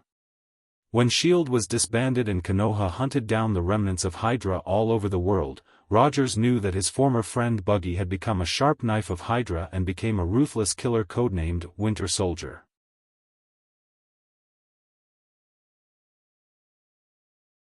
Chapter 542. Although Natasha, Scott, and others don't know Bucky as well as Rogers of the American team, they quickly figured out Bucky's identity after seeing Rogers look at the expressionless Bucky with a shocked face. In the Memorial Hall of the American team, there is a detailed introduction to the members of the Roaring Commandos, and Bucky, a friend of the American team, is of course among them. Moreover, it was no secret in the Avengers that Rogers had been trying to find Bucky all this time. Bucky. Looking at his once very familiar friend, Rogers wanted to say something, but in the end, he swallowed his words and looked at Nick Fury with vigilance. Nick Fury, who had been missing for several years, suddenly returned at this time, and Bucky, who was chased by Konoha and did not dare to show up, also appeared at this time. It doesn't look like there is no connection between them. After entering the conference room without saying a word, Bucky didn't even look at Rogers.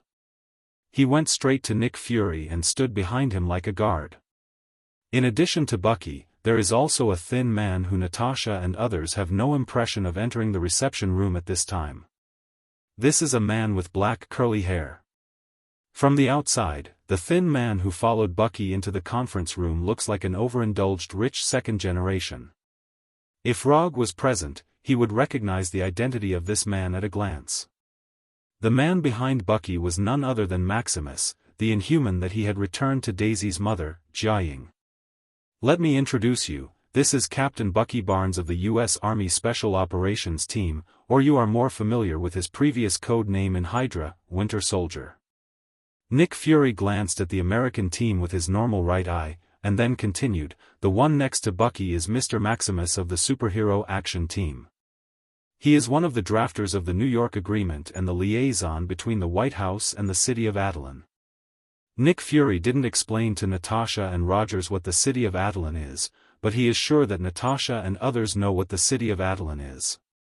After all, Daisy and Konoha, the superhero Shockwave Girl, is the so-called city of Attilan.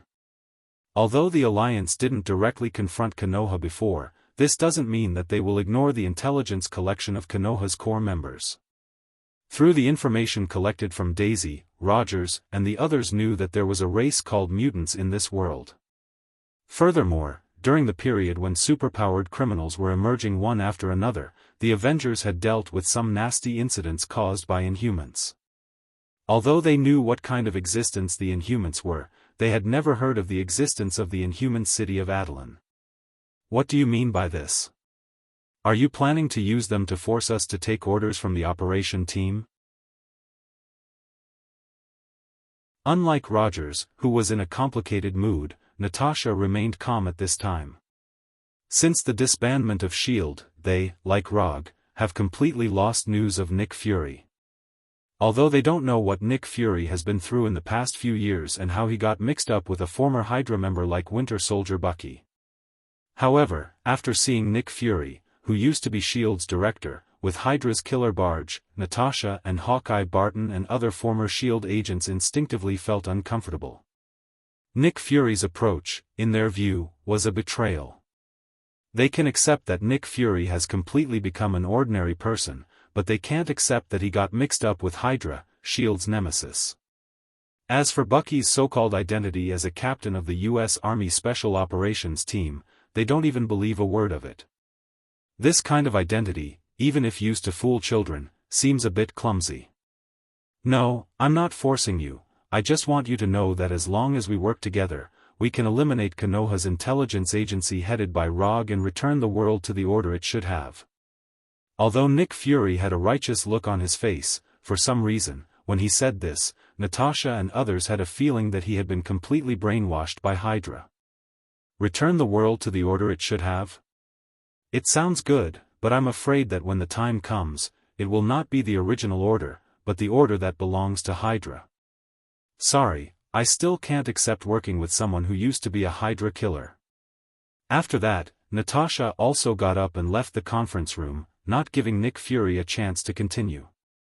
When Natasha also left the conference room, Scott, the Ant-Man who joined the Avengers for the shortest time, raised his right hand and said to Nick Fury in a reporting tone, "I'm a newcomer, I don't want to participate in this kind of thing." Although Scott doesn't have any particularly deep feelings about S.H.I.E.L.D. and Hydra, as someone who once enjoyed a decadent life with Rog on Xander, he expressed his attitude very euphemistically. At this time, Rog didn't know what happened in the conference room of the Avengers headquarters, but even if he knew, he wouldn't take Nick Fury and Bucky, who suddenly appeared, to heart. The only one who can arouse his interest is Maximus. And what interests him is not Maximus, but how Maximus brought Attilan City and the White House together. Maximus is just a trivial existence, but the city of Attilan behind him is different. There is a powerful mutant who can destroy the world as soon as he opens his mouth, a powerful existence that can be called the strongest mutant in history. How is the werewolf's extremist transformation experiment going? In the office of Konoha's headquarters, Rog asked Dr. Connors, who was wearing a white coat. The progress is pretty good. The werewolves who have undergone the initial transformation have not shown any obvious rejection, and they should all be able to match extremists. Although the next action of the White House and the military did not come, Rog in Konoha's headquarters was not idle, and he started the experiment of strengthening the Wolf Pack. With the Star's 4 individual power armor and the Nova fighter, the combat strength of the Special Forces has been significantly improved. In such a contrast, the werewolves, who can only rely on transformation for hand-to-hand combat, seem to be a little unable to keep up with the pace. After discussing with Alpha Wolf Kings such as Bran, Rog asked Dr. Connors to start the extremist transformation for the werewolves, hoping to further improve the combat strength of the Wolf Pack. It has to be said that the werewolves, whose physique is far superior to that of ordinary humans, are more suitable for extremist transformation than normal humans. The transformation experiment, which carries a certain risk for ordinary people, went unexpectedly smoothly after it was put on the werewolves. In just 5 days, the first batch of werewolves who received extremists almost completed the final transformation.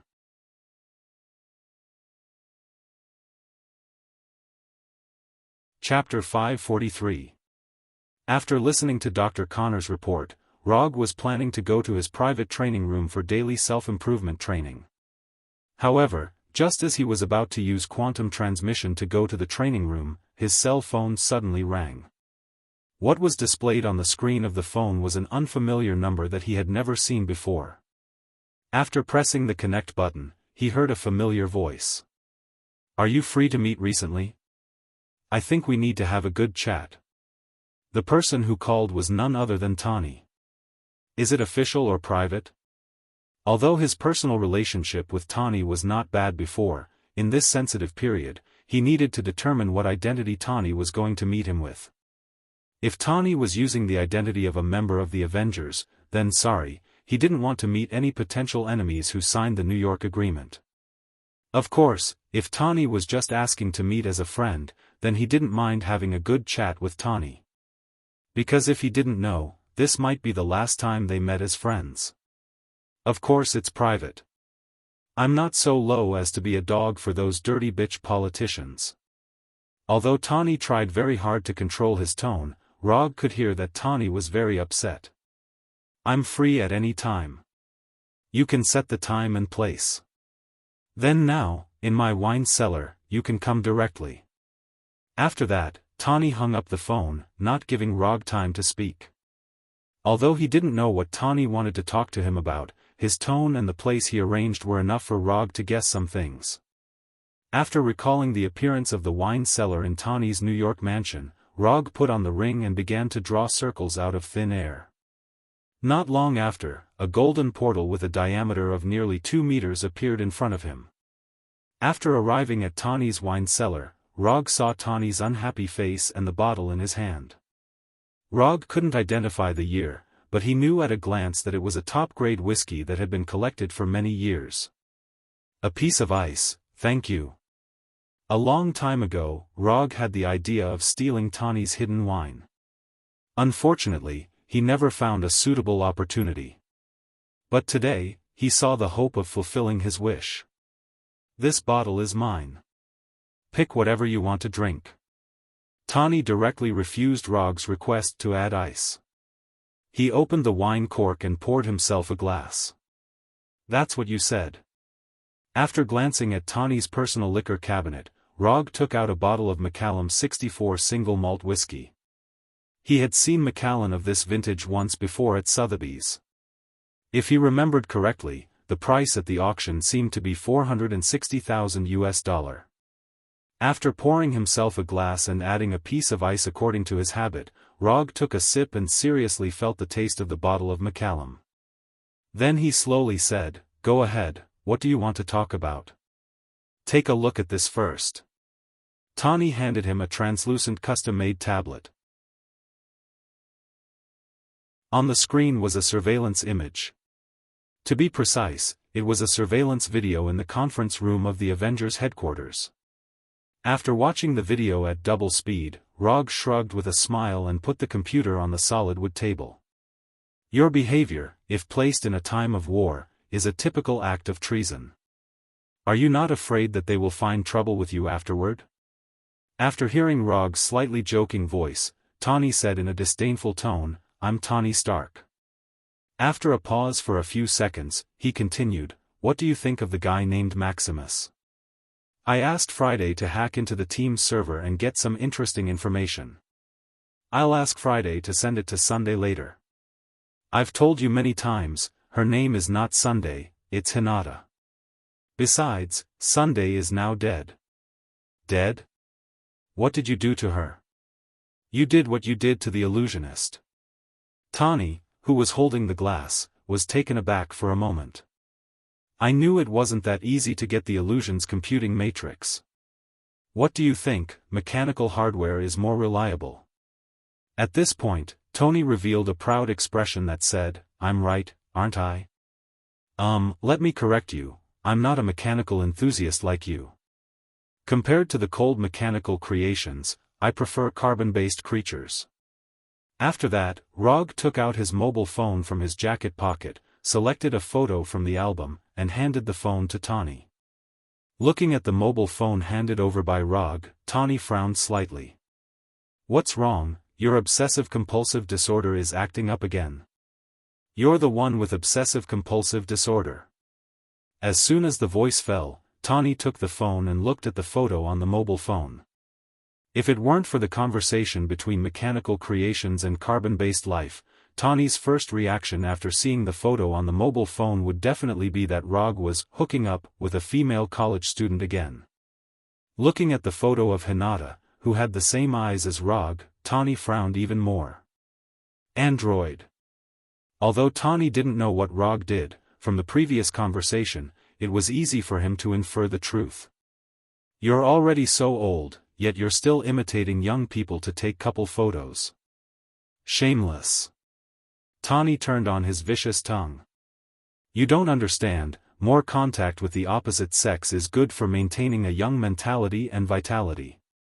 After taking back his mobile phone from Tawny, Rog said proudly, "Let's end the topic of private life here. What do you think of the inhuman named Maximus and Atlan City?" Tawny regained his serious expression and asked with a serious face. "I've dealt with Maximus before. He's just a clown whose ambition is far greater than his strength. Don't worry about him. But if what he said is true, I should be fighting with a very powerful person soon." Not sure if it was true or just a bluff, Maximus in the surveillance video mentioned his brother, the current lord of Atlan City, the Black Bat King.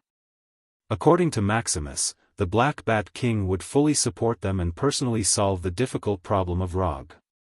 The capital, the military, Atlan City, motherfucker Fokkerer, and Hydra. Rog had been thinking about who the mastermind behind the New York Agreement was. Now, he finally knew. How powerful is that person? Tawny asked curiously. The level of a single person destroying a country. You can also understand him as a natural disaster in the form of a living human.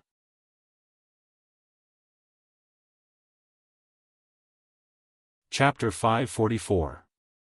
One person to destroy a country? That's a bit too exaggerated. Although Tawny had dealt with some incidents caused by Inhumans before, he didn't think that these Inhumans were very powerful. In his opinion, Inhumans are nothing more than mastering some superpowers that humans don't have, and they are far from the level of endangering the world. In terms of the threat to the world's security, Hydra can throw these Inhumans several streets away. It's absolutely not an exaggeration. Maximus's brother definitely has such ability. If he gets serious, not many countries on Earth can withstand his attack. There are not many enemies that can make Rog pay attention to, and Black Bat King is one of them. Although he hasn't seen Black Bat King yet, and he hasn't officially fought with Black Bat King, he believes that his judgment will not be wrong. This is a powerful Inhuman who can trigger natural disasters such as volcanic eruptions, tsunamis, earthquakes, and other terrifying natural disasters. The pseudo-sound waves he releases can even reach the astonishing lethality of nuclear weapons. If it weren't for the existence of Black Bat King, Ronan, the accuser, would not have chosen to cooperate with Maximus. Instead, he would have directly broken through Attilan City and forcibly subdued all the Inhumans in Attilan City. Well, how sure are you to fight against this guy called Black Bat King? Tawny continued to ask. 50-50. After thinking seriously for more than 10 seconds, Rog gave his answer. 50-50. You mean you're only half sure? Tawny thought that Rog would say that he was at least 70 to 80% sure, but he didn't expect that Rog was only half sure. Half sure is not bad. 50-50 is not something that anyone can do. That's why I dare to say that I'm 50-50 with Black Bat King. If it was a few years ago, I estimated that I wouldn't even have a 20% chance. After drinking the whiskey in the glass, Rog said with a very serious attitude.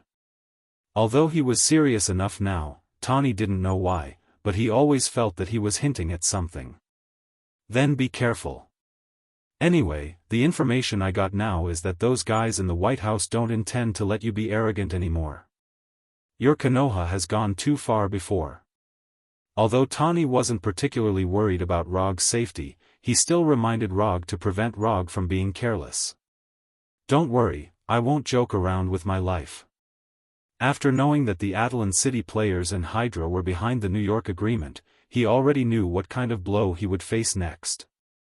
After chatting with Tawny for more than an hour in the wine cellar and drinking 2 bottles of top-grade whiskey from Tawny's collection, Rog returned to Konoha's headquarters through the portal. Tawny has clearly expressed his attitude, that is, he will not participate in the action against Konoha. Not only would he not participate, but Vision, Dr. Banner, Natasha, and Scott would also not participate. Rog was not surprised by the decision of Vision and others. Vision is now Tawny's little follower. If Tawny doesn't do it, Vision won't do it either. As for Dr. Banner, as long as Hulk doesn't want to, he doesn't have enough fighting power even if he wants to participate. As for Natasha and Scott, one of them has a grudge against Hydra, and the other is a typical example of someone who takes advantage of others. In addition to them, there were also Captain America Rogers, Colonel War Machine Rhodes, Falcon Sam, and Hawkeye Barton. They either had a military background or owed Nick Fury a favor. Therefore, it was not particularly difficult to understand why they would choose to participate. Even if they exclude things like background and favor, they have been dissatisfied with what Rog and Konoha have done for a long time. In a simple word, Rog and Konoha don't conform to their American values of justice. They didn't have a chance before, so even if they were dissatisfied, there was nothing they could do. And now, their chance has come. Not long after returning to his office, Number 2 received a message from Friday, who had packed everything up. Tawny got some information from the server of the Superhero Action Team, which contains part of the action plan against Konoha and the relevant action personnel. While browsing this information, Rog saw an unexpected person in it. Wakanda, Black Panther. This Black Panther is not the old King T'Chaka who he had fought with before, but his son T'Challa. Didn't I take some of your vibranium at the beginning? Is there a need to hold a grudge? Glancing at Black Panther T'Challa, who only registered his name and other basic information, Rog said with an indifferent expression. For others, Black Panther wearing the vibranium armor is definitely a difficult existence. But for Rog, Black Panther T'Challa is not even qualified for him to personally take action. Now, he was no longer the poor detective who had only a few subordinates. Not to mention fighting with him, even if he fought with his subordinates, Red Tank and others, Black Panther T'Challa may not be able to win. After reading the information provided by Tani, Rog, who was gradually getting drunk, came to Hinata's room. Time passed day by day. Rog and Konoha, who had made all the preparations, still didn't wait for the next action of the government and the military. Since the other party has no intention to take action for the time being, Rog was too lazy to pay attention to them and continued his self-improvement training. With his efforts, his sage body development was raised from 85% to 90% with difficulty, and then fell into a bottleneck again. Although the development of sage body development is not very big, during this period, he has obtained another good news. Master of Ninjutsu Research and Development, veteran user of Kekkei Genkai, and the #1 researcher of chakra energy, Hinata, after a lot of research and genius experiments, has successfully developed a Kekkei Genkai that is one step closer to Kekkei Genkai, Dust Release. Kekkei Genkai Elimination, Dust Release is a brand new release that combines the 3 chakra attributes of wind, fire, and earth. Although Dust Release is a Kekkei Genkai Elimination, Dust Release, in the system's exchange page, its exchange price is the same as Kekkei Genkai Manjikyu Sharingan and Wood Release, which is 500 ninja coins. In terms of price, Dust Release does not show the position that Kekkei Genkai Elimination, Dust Release should have. However, this may also be related to the number of ninjutsu that Dust Release has. In the system's exchange page, there are only 2 ninjutsu related to Dust Release. One is Dust Release, Primordial World Stripping Technique, and the other is Dust Release, World Stripping Technique. Although the number is not much, the power of these 2 ninjutsu is not weak at all. It can even be said that they are a little bit of cheating.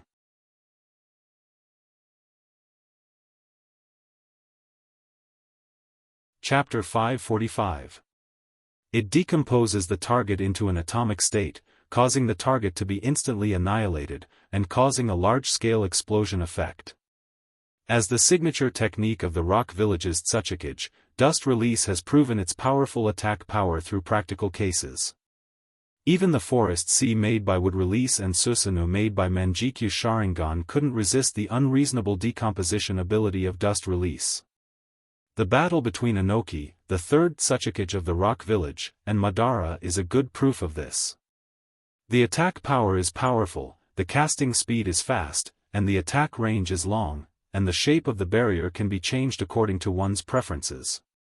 Except for the high difficulty of learning and the need to consume a lot of chakra, Dust Release can be said to have no shortcomings.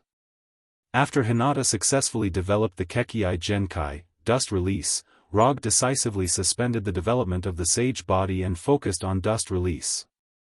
Although the process of practicing Dust Release is a bit difficult, this is not a problem for Rog, who is accustomed to all kinds of difficult practice.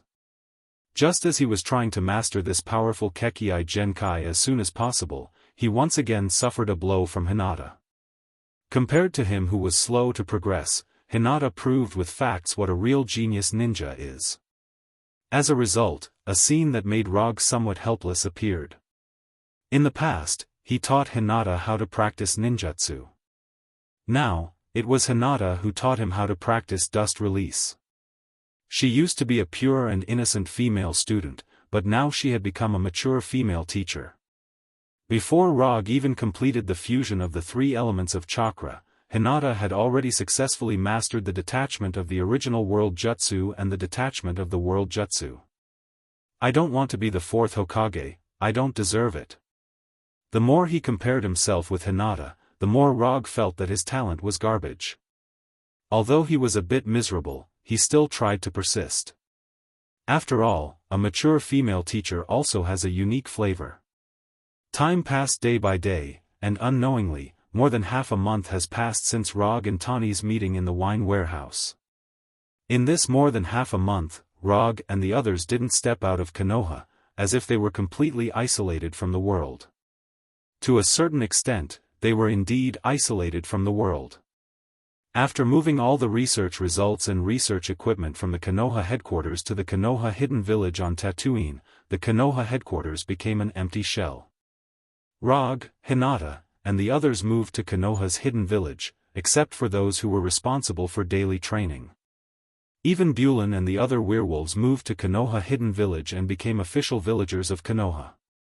Washington, D.C., Superhero Action Team Headquarters, Combat Conference Room. Maximus stood on the podium and proudly introduced to the people in the meeting room, "Everyone, this is the governor of Atlan, my brother Blackguard Boat Gang." With that, Maximus stretched out his right hand and pointed at the Black Bat King sitting in the middle of the first row. At this time, Black Bat King was wearing a black tights with white stripes. He sat silently like a statue. He ignored Maximus on the podium, as well as Nick Fury, Bucky, and the others around him. Sitting on his left was a woman with long burgundy hair. This woman is none other than the wife of the Black Bat King, Queen Medusa of the mutated race. In addition, she is also the translator of the Black Bat King and the only person who can fully understand the will of the Black Bat King. Next to Medusa is another member of the mutated race of Atlan City, Tetanus. Tetanus has an appearance very similar to a bulldog. Of course, this is the case without considering their size. Strong muscles, a body more than 1 meter tall, and a slightly honest appearance. At this time, Tetanus was lying on the ground lazily, ignoring Maximus on the stage and the other people in the meeting room like the Black Bat King. Maximus didn't mind the ignorance of the Black Bat King and Tetanus, and continued in high spirits, "Rog, who doesn't know the immensity of heaven and earth, will be dealt with by my brother, the Black Bat King. As for his giant wolf named Fenrir, it will be dealt with by Tetanus. What you need to do is to deal with the remaining subordinates of Rog. For example, this abomination who stole the military's research results and betrayed the military, as well as the former members of the Thunder Secret Service team, Red Tank, Moonstone, and others." As he spoke, the photos of Abomination, Red Tank, and others appeared one by one on the huge display screen in the conference room. Next to their photos, there were some brief introductions of them and the response plan developed by the Superhero Action Team. Abomination, Red Tank, Moonstone, Punisher, Dr. Connors, Venom, Quicksilver, Scarlet Witch. Every time a photo appeared, Maximus would give a detailed introduction and make corresponding arrangements. However, when the photo of Daisy appeared, Maximus suddenly changed his tone. "This mutated person codenamed Shockwave Woman will be dealt with by me, so you don't have to worry about it."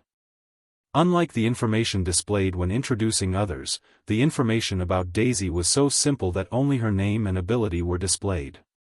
As for other information, there was nothing. The so-called response plan was a complete blank. Nick Fury and the others didn't know how Maximus was going to deal with Daisy, who had a powerful shockwave ability, but they all acquiesced to Maximus's approach. Just as Maximus was about to end Daisy's segment immediately, the Black Bat King, who had been indifferent, suddenly turned to look at Medusa beside him. It only took a second or two for Medusa to fully understand the Black Bat King's meaning and said slowly, "Leave Daisy to me. This is also Bly's intention." The black bat that Medusa mentioned was Blackguard, the Black Bat King. This was a small nickname between the husband and wife. "No. This Daisy must be dealt with by me. This is something we've already agreed on." Maximus frowned and said in a dissatisfied tone. As soon as he finished speaking, the Black Bat King glanced at him expressionlessly. Then, he quickly changed his words. "Okay, I'll leave Daisy to you." After this small episode with Daisy, the meeting ended quickly. Nick Fury, Bucky, and the others all received their missions. Even Rogers, Falcon Sam, and the others from the American team who did not participate in the meeting were also assigned tasks. The war against Rog and Konoha officially began at this moment.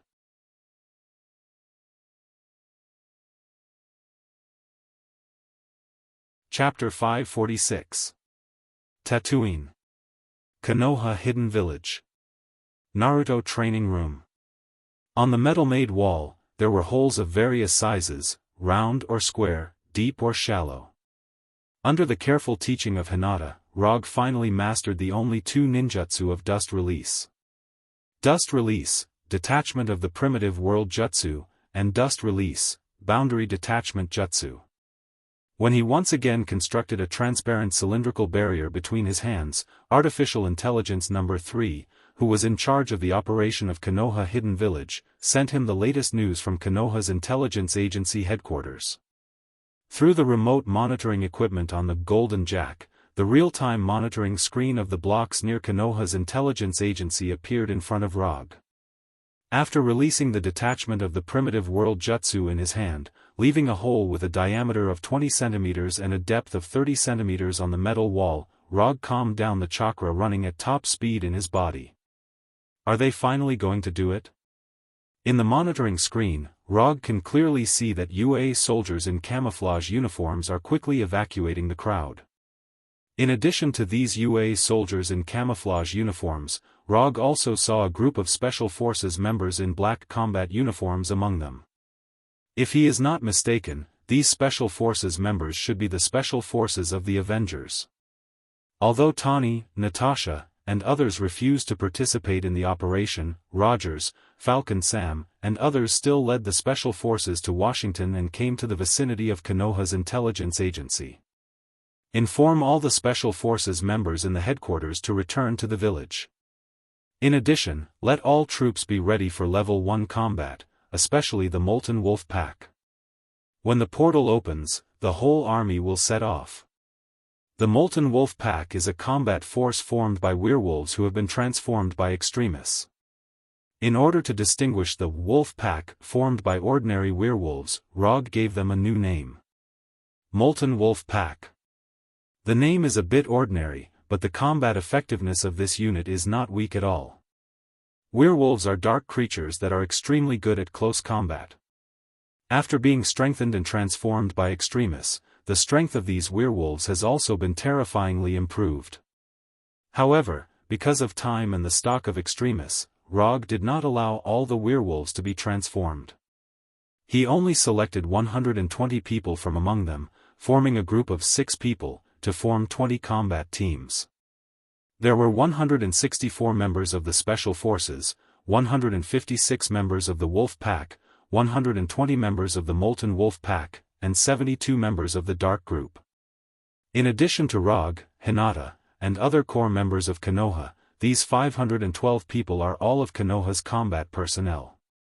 The Kree Empire's main battleship, the Golden Jack, and Konoha's own Universe-class battleship, the Bijou series. Xander's version of the 5th-generation Nova fighter, and Konoha's version of the Naruto series fighter. 500 sets of Xander's Stars 4 individual power armor, and 300 sets of Konoha's Vortex series power armor. Konoha Hidden Village was a base built by Rogue based on the standards of the Universe Advanced Warfare. Therefore, the weapons produced by Konoha Hidden Village were also designed for the Universe Advanced Warfare. These equipment were originally intended to be used to deal with Thanos' Vanguard guards and Chitauri. But now, it seemed that he needed to fight a war on Earth to train his troops. After instructing No. 3, Rogue returned to his Hokage's mansion and took a comfortable hot bath. When No. 3 sent the news that all the troops were ready, and the Golden Jack returned to the outer space of Tatooine through the interstellar jump, Rogue got up from the bathtub and began to put on his combat uniform.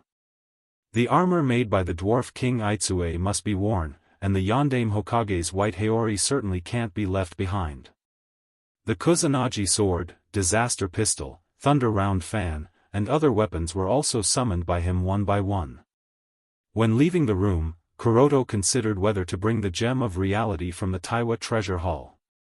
But after thinking for only 2 or 3 seconds, he gave up the idea of bringing the Gem of Reality. It's just a training war, and it's not necessary to use the Gem of Reality. After all the preparations were done, Kuroto opened the portal back to Konoha's headquarters and came to the top of the headquarters building. After looking up at the sky, he said unhurriedly, "What a good day to kill." In the distance, Black Bat King and Nick Fury noticed Rog's arrival for the first time. In fact, it's difficult not to notice him, because at this time, Rog is provoking them, releasing the Kyubi chakra in his body without restraint. The bright red Kyubi chakra is like a rotating tornado around Rog. A Kyubi condensed completely from chakra, with a length of more than 300 meters, is roaring angrily behind him, 9 thick tails flying wantonly. At this time, Rog didn't say a word. However, this exaggerated and shocking entrance was enough to express his attitude. "I, Rog, am here. If you want to fight, I'll fight with you." Pompous clown. Looking at Rog standing on the Konoha headquarters building, Maximus said disdainfully, "If he's a clown, then you're even worse than a clown." No one dares to directly mock Maximus at this time, except for Medusa, Black Bat King's wife. There is no second one. Nick Fury and others may be afraid of Maximus's identity as a player in Adelan City, but Medusa is not. Not only is she not afraid of Maximus, but she also looks down on Maximus. This contempt has nothing to do with Maximus's strength, it's purely because of his disgusting ambition and behavior. Especially in the contrast of Black Bat King, Maximus, who has the same bloodline as Black Bat King, is even more unbearable. Obviously, they are brothers, but the result is like two people from two different worlds. "Your Excellency Black Bat King, I'll leave Rog to you." Nick Fury ignored Medusa and Maximus as he walked up to the Black Bat King and spoke in a respectful tone. In the beginning, Nick Fury didn't feel that Black Bat King was worthy of respect. But after seeing the battle scene of Black Bat King provided by Maximus, his attitude towards Black Bat King has changed significantly. Black Bat King turned his head and glanced at Nick Fury, then emitted a quasi-sonic energy that was so weak that it couldn't be detected by others, and his whole body floated out of thin air in a form that defies the gravity of the earth. Under the gaze of Nick Fury and others, Black Bat King, wearing a black tights, quickly flew towards Rog in the Konoha headquarters building. It didn't take long for Black Bat King to come to a place more than 10 meters in front of Rog and stopped in the air. Although it's the first time they met, Rog can immediately recognize Black Bat King's identity as long as he looks at his outfit. "I know you can't speak normally, so in order to facilitate communication, you don't mind me casting a telepathic spell, right?" When Black Bat King nodded slightly, Rog cast a spell on himself and Black Bat King to make them talk to each other.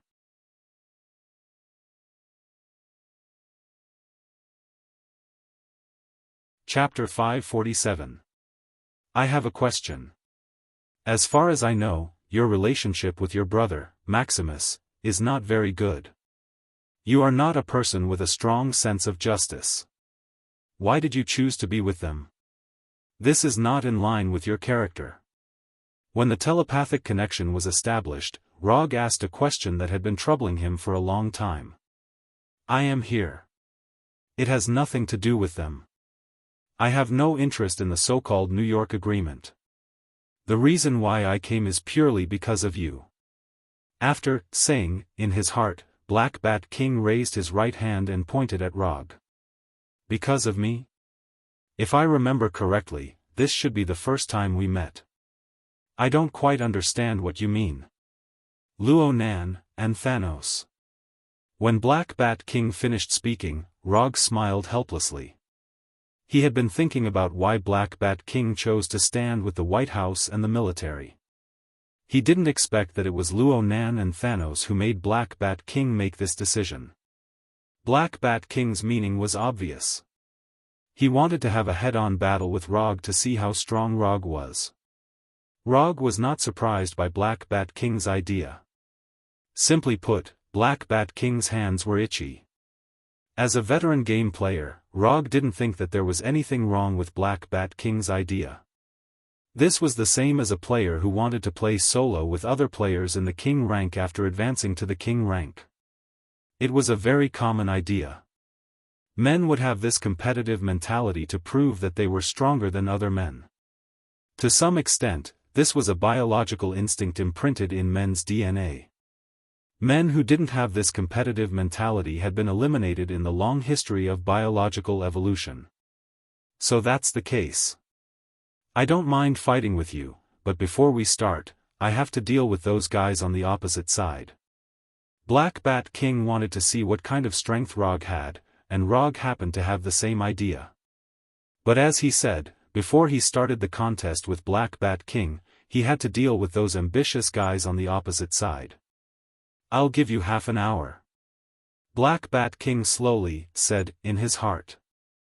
I don't need half an hour. 1 minute will do. After replying to the Black Bat King, Rog casually waved his hand and dispelled the nine-tailed chakra that was constantly flying around him, as well as the nine-tailed beast that was hundreds of meters long behind him. Then, he put on the ring and began to draw circles in the air. When the Black Bat King flew in front of Rog, he did not choose to attack immediately. Instead, he talked with Rog. Nick Fury, who was in charge of the field command, realized that something was wrong.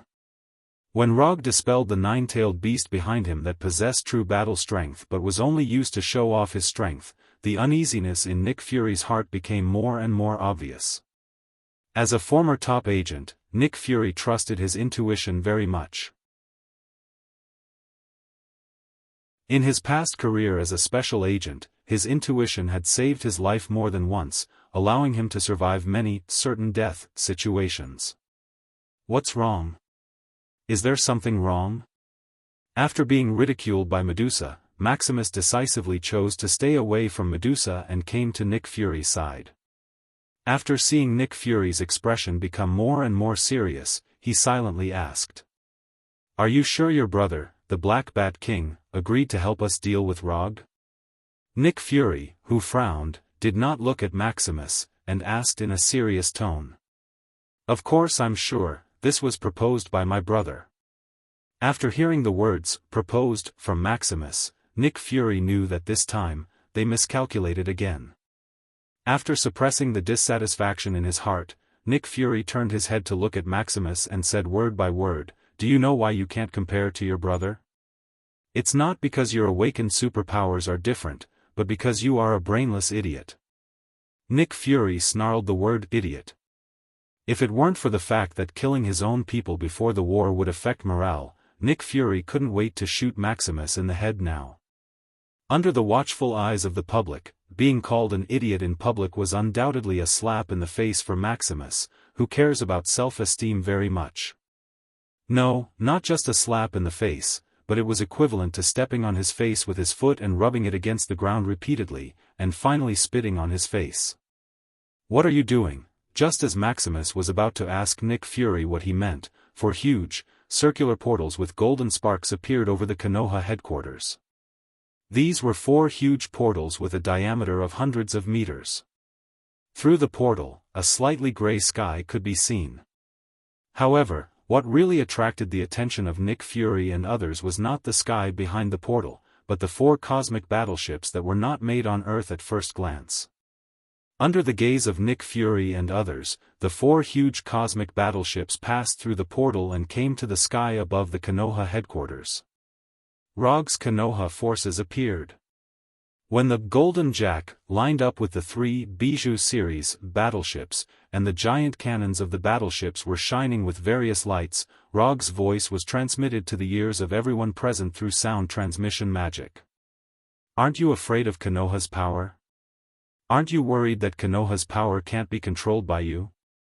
Don't you want to take all the power for yourself and let this country that claims to be righteous become the ruler of the earth? Rog's voice was not loud, and his tone was very calm, but everyone present could feel the extreme dissatisfaction in his heart. Or in other words, contempt. What I give to you is yours, if I don't give to you, you can't take it. After that, Rog slowly raised his right hand, then waved it down. There was no need for him to say anything. The moment his right hand fell, all the cannons and long-range attack weapons on the 4 battleships shone with the light of fire at the same time. Thousands of cannons fired at the same time, and missiles washed the ground. Rog declared a fact to the world with practical actions, that is, even if he doesn't take action, Konoha is still one of the largest fighting organizations in the world. Boom boom boom boom boom. Rog didn't pay attention to the unlucky guys who were being destroyed by the battleships and directly said to the Black Bat King floating next to him, "I thought of a place that is very suitable for us to fight with all our strength."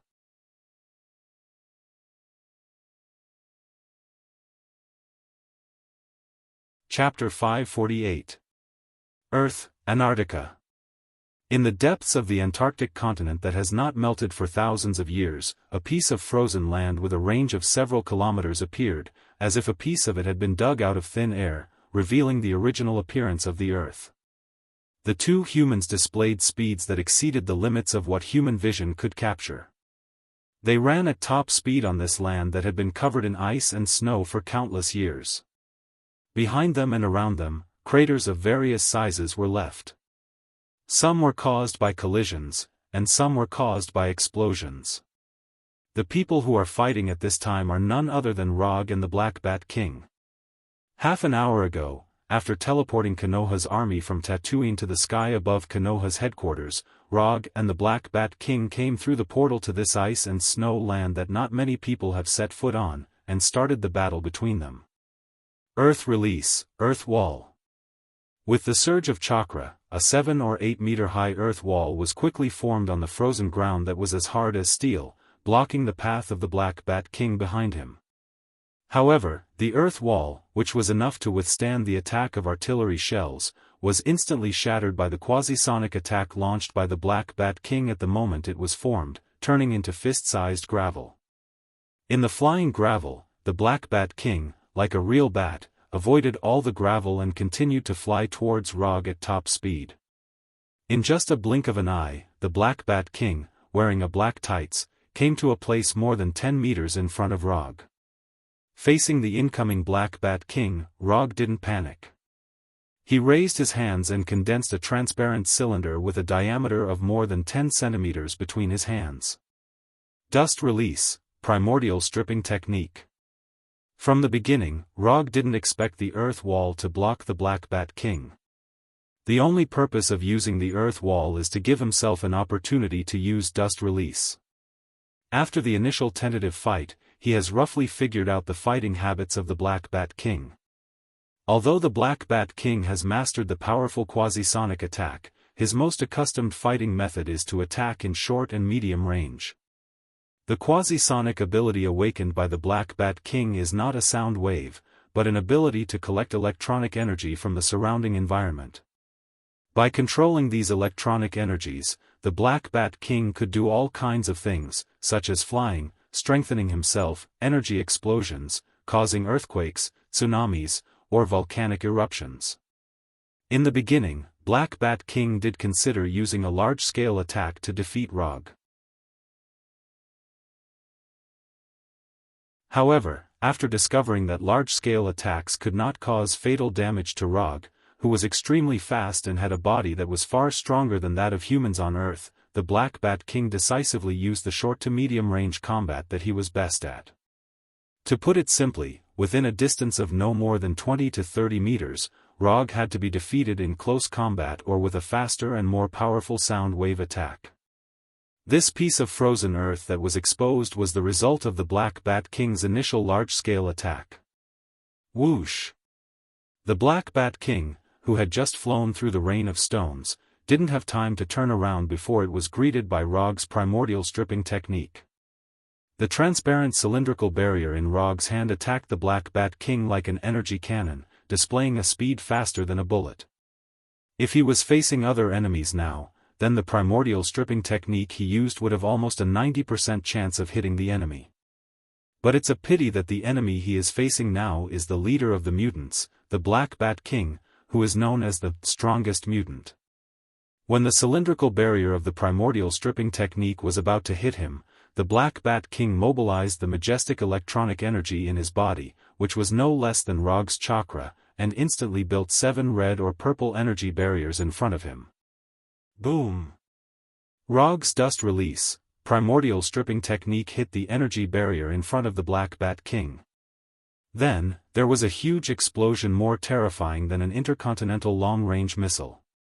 As soon as the light and shock waves generated by the explosion were born, both Rog and the Black Bat King disappeared in a flash, once again starting a high-speed chase. In terms of energy mastery, the Black Bat King, who can collect electronic energy from the surrounding environment at any time and transform it into a quasi-sound wave attack, undoubtedly has the advantage. However, this energy advantage did not help the Black Bat King establish an advantageous situation in the battle. The reason is very simple: Rog has mastered too many ninjutsu. With the help of the fledgling ninjutsu R&D master Tion, the number of 5-element ninjutsu mastered by Rog is far beyond imagination. As long as it is a conventional ninjutsu supported by the system, he has basically mastered it thoroughly and transformed it into his own actual combat power. In such a case, Rog, who has 0.65 chakra, is like a ninjutsu battery with infinite ammunition supply, throwing out ninjutsu attacks one after another at a crazy speed. 90% of the Sage Body Development degree allowed his chakra amount to silently increase from 0.6 to 0.65 chakra. Although the proportion of the increase is not much, if it is measured by the amount of chakra required for ninjutsu, then the 0.05 chakra amount he increased is equivalent to the consumption of hundreds of ninjutsu. Lightning, flames, storms, water, rocks. The Black Bat King can't remember how many ninjutsu attacks he has used to resolve Rog's ninjutsu attacks.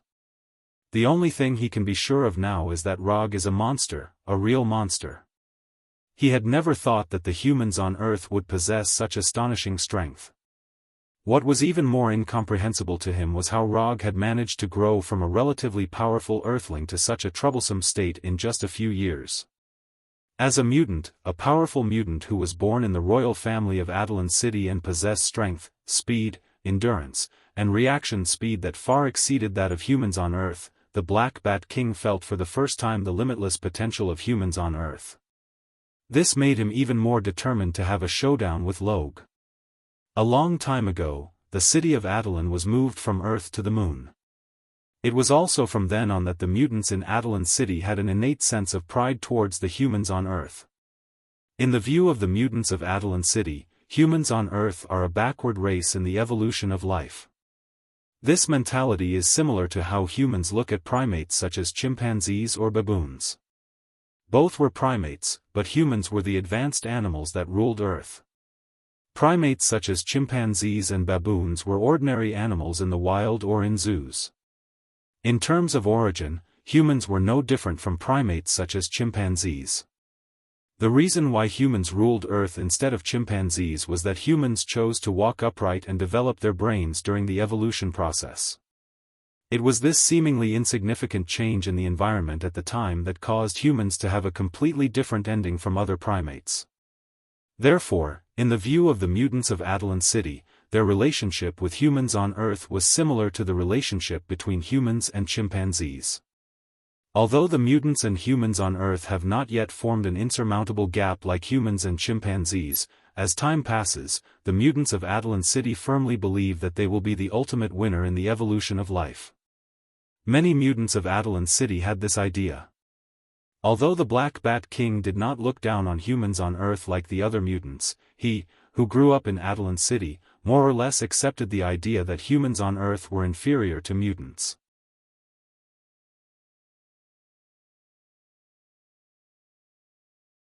Chapter 549. The battle was still going on. In a situation where neither Log nor Black Bat King used their killer moves, the battle between them gradually evolved into a high-speed battle of endurance. Shadow Clone Jutsu. 5 Release, Dalian Bullet Jutsu. Taking advantage of the fact that Black Bat King hasn't caught up with him yet, Rog summoned 4 Shadow Clones and joined hands with the Shadow Clone to display 5 Release, Dalian Bullet Jutsu. In the blink of an eye, 5 ninjutsu attacks containing fire, thunder, water, wind, and other attributes attacked Black Bat King in the rear. Although Black Bat King was facing 5 attacks at the same time, he didn't pay too much attention to Rog's 5-release, Dalian Bullet Jutsu. In the previous battle, he had used Quasi-Sonic Wave to resolve Rog's attack more than once. Therefore, from his point of view, Rog's attack this time was no different from the previous ones. If there was any difference, it would be that the number of ninjutsu was slightly more. However, just as Black Bat King tried to continue to use Quasi-Sonic Wave to resolve Rog's attack, an accident happened. At the moment when the 5 ninjutsu were about to hit him, they took the initiative to change the trajectory of the attack and intertwined with each other in a way that defied common sense. Is he out of control?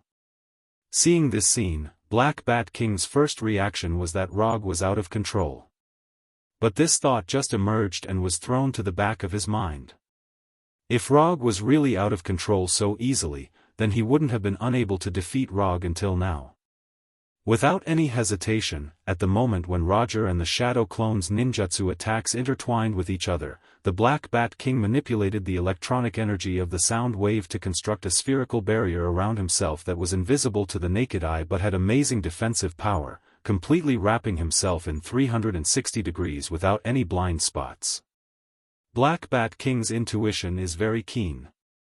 When he wrapped himself in the spherical barrier, the 5 ninjutsu that were intertwined with each other reached a critical point, and a terrifying chakra explosion was born. Rumble.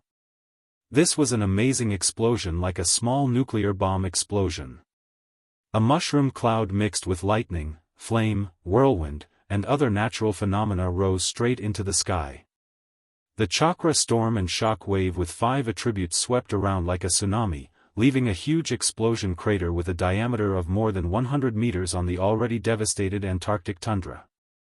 As the instigator of all this, Rog quickly dispelled the shadow doppelganger before the explosion occurred, and used the body blink technique to its limit, disappearing from the spot in a flash.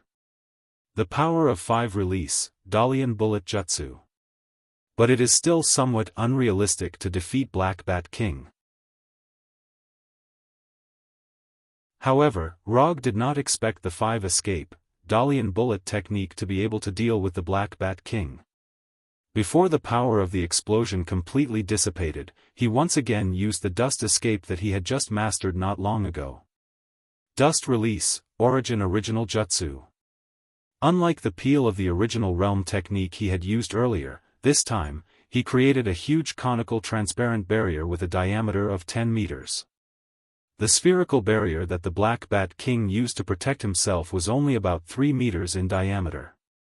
In other words, Rog's detachment of the original realm technique this time could completely envelop the Black Bat King along with the ball. The pseudosonic superpower awakened by Black Bat King is indeed omnipotent. It can attack, defend, and assist. But this doesn't mean that his pseudosonic superpower is invincible. To deal with an enemy like Black Bat King, there is a very simple and crude way, that is, to use an attack that is no worse than his pseudosonic attack. Before using 5 release, Dalian Bullet Jutsu, Rog roughly deduced how Black Bat King would resist his attack. And the spherical barrier around Black Bat King proved that his guess was correct. When the Black Bat King used the spherical barrier to block the terrifying explosion of the 5 release, Dalian Bullet technique and manipulated the spherical barrier to move quickly, Rog, who was floating in the air, aimed at him like a sniper with the peel of the primordial realm that had yet to be fired. Without any hesitation, the moment Rog aimed at Black Bat King, he launched the Origin Original Jutsu in his hand. A translucent conical barrier with a diameter of 10 meters shot toward Black Bat King like an energy cannon, completely engulfing Black Bat King and the spherical barrier around him.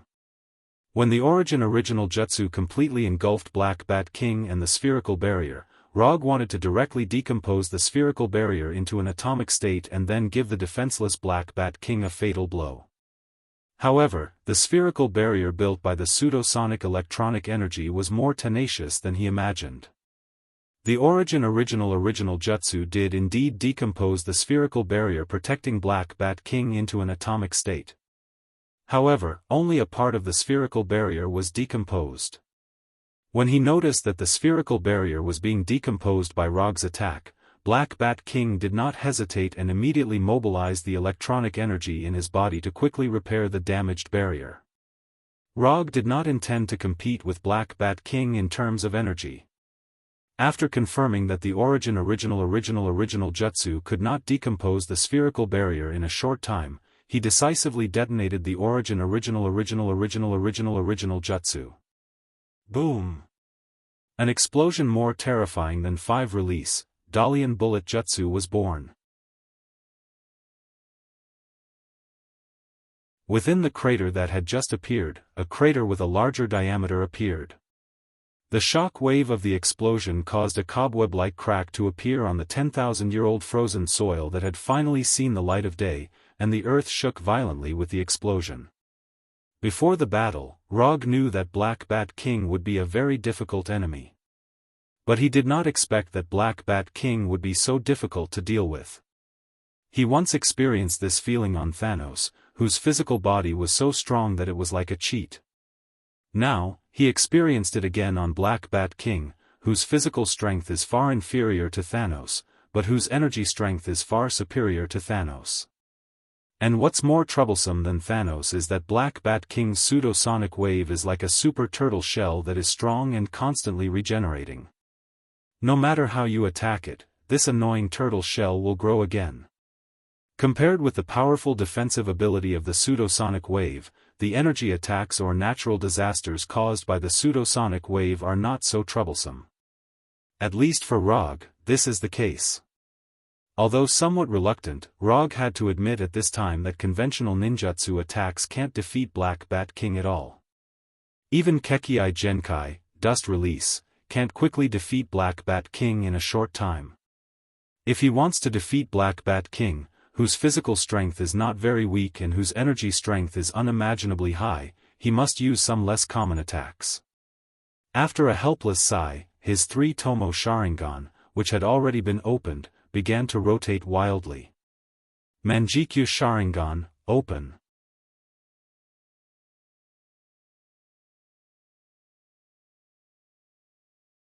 Chapter 550. With the opening of Manjikyu Sharingan, Rog's momentum has also changed a lot. Although Black Bat King in the distance didn't know what Rog had done, he noticed the change in Rog for the first time.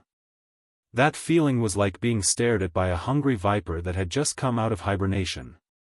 After noticing the sudden change in momentum of Rog, Black Bat King temporarily dispelled the intention to attack and further strengthened the spherical barrier around his body. He looked at Rog, who was floating in the air, with a serious expression. If possible, Rog doesn't want to open Manjikyu Sharingan to deal with Black Bat King. However, Black Bat King's sound wave was so tricky that he had to use Manjikyu Sharingan. Although in the eyes of others, Rog is a monster. But compared with Black Bat King and Thanos, these guys who are blessed by God, he feels that he is at most an ordinary person who is more lucky and more willing to work hard.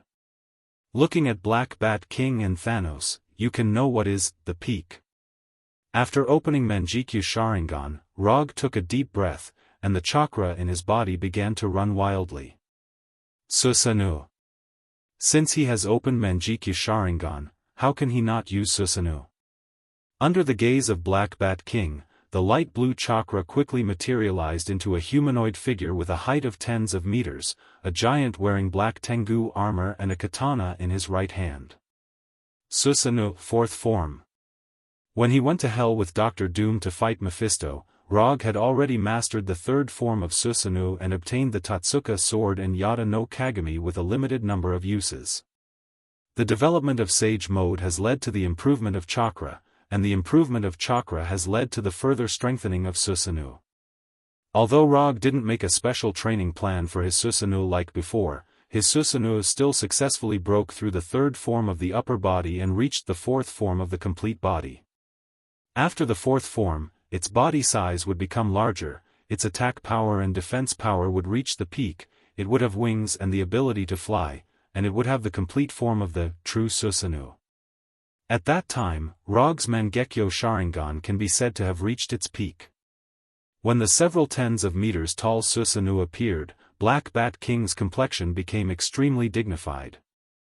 Although Rog has not yet controlled Susanoo to launch an attack, but as long as he slightly sensed the huge and terrifying energy in Susanoo, he can know how terrifying the fighting power of this giant is. Looking at Rog in the middle of Susanoo's head, Black Bat King in the spherical barrier suddenly showed a satisfied smile. Then, with a wave of his hand, he removed the spherical barrier that was blocking the dust escape. After the spherical barrier with amazing defensive power disappeared, a wind force exceeding level 12 was born, and a super strong hurricane that rarely occurs on land was born. At the same time, a terrifying earthquake like a natural disaster appeared out of thin air, and the whole earth shook violently. After Rog used Susanoo, Black Bat King, who is known as the strongest man, finally made his move. Even in Susanoo, Rog could still clearly feel the pressure of the super strong hurricane and the terrifying earthquake created by Black Bat King. Along with the shaking of the ground, he controlled Susanoo to pull out the nearly 30 meters long chakra katana from his waist. Then, under the gaze of Black Bat King, the ancient titan-like Susanoo rushed towards him with the katana in his hand. In just a blink of an eye, Susanoo arrived near Black Bat King, and the katana in his hand with the force of thunder fiercely chopped towards Black Bat King floating in the air. Rog Susanoo showed an amazing speed far beyond its size. But Black Bat King's speed was also not slow. Boom! Just at the moment when Chakra Katana was about to hit Black Bat King, a tornado of tens of meters wide instantly formed and fell from the sky, rushing towards Susanoo like a dragon. The tornado fiercely hit Susanoo's body, making the amazing Susanoo uncontrollably retreat a few steps. Rog Susanoo had not yet stabilized its body, and the ground under its feet trembled violently and collapsed, revealing a deep hole that seemed to lead straight to hell. Without a foothold on the ground, Susanoo began to fall under the influence of gravity. However, at this time, Rog suddenly cast a ninjutsu. Earth Release, Earthquake Core. Susanoo had just fallen a few meters when a circular earth pillar with a diameter of more than 10 meters sprang out of the empty cave, providing Susanoo with a standing ground. Not only that, with the help of the rapidly rising earth pillar, Susanoo jumped high and arrived in mid-air. Yasaka no Magatama. After arriving in mid-air, Rog first controlled Susanoo's empty left hand to throw out 3 Magatama connected together. Then, after casting Yasaka no Magatama, a long-range attack ninjutsu, he used Susanoo's left hand to condense a Rasengan wrapped in lightning. Raiton, Spiral Electromagnetic Gun. Whoosh! Yasaka no Magatama and Spiral Electromagnetic Gun arrived in front of Black Bat King one after the other. Facing the 2 long-range attack ninjutsu that Rog suddenly threw out, Black Bat King was still floating in the same place, and had no intention of leaving. Rumble. Black Bat King didn't evade, he used the electronic energy of sound waves to create 2 powerful energy explosions, directly detonating Yasaka no Magatama and Spiral Electromagnetic Gun that were flying at high speed. The explosion produced an incomparably dazzling light, as if a dazzling star appeared out of thin air, and the pure white color instantly occupied the sight of Rog and Black Bat King.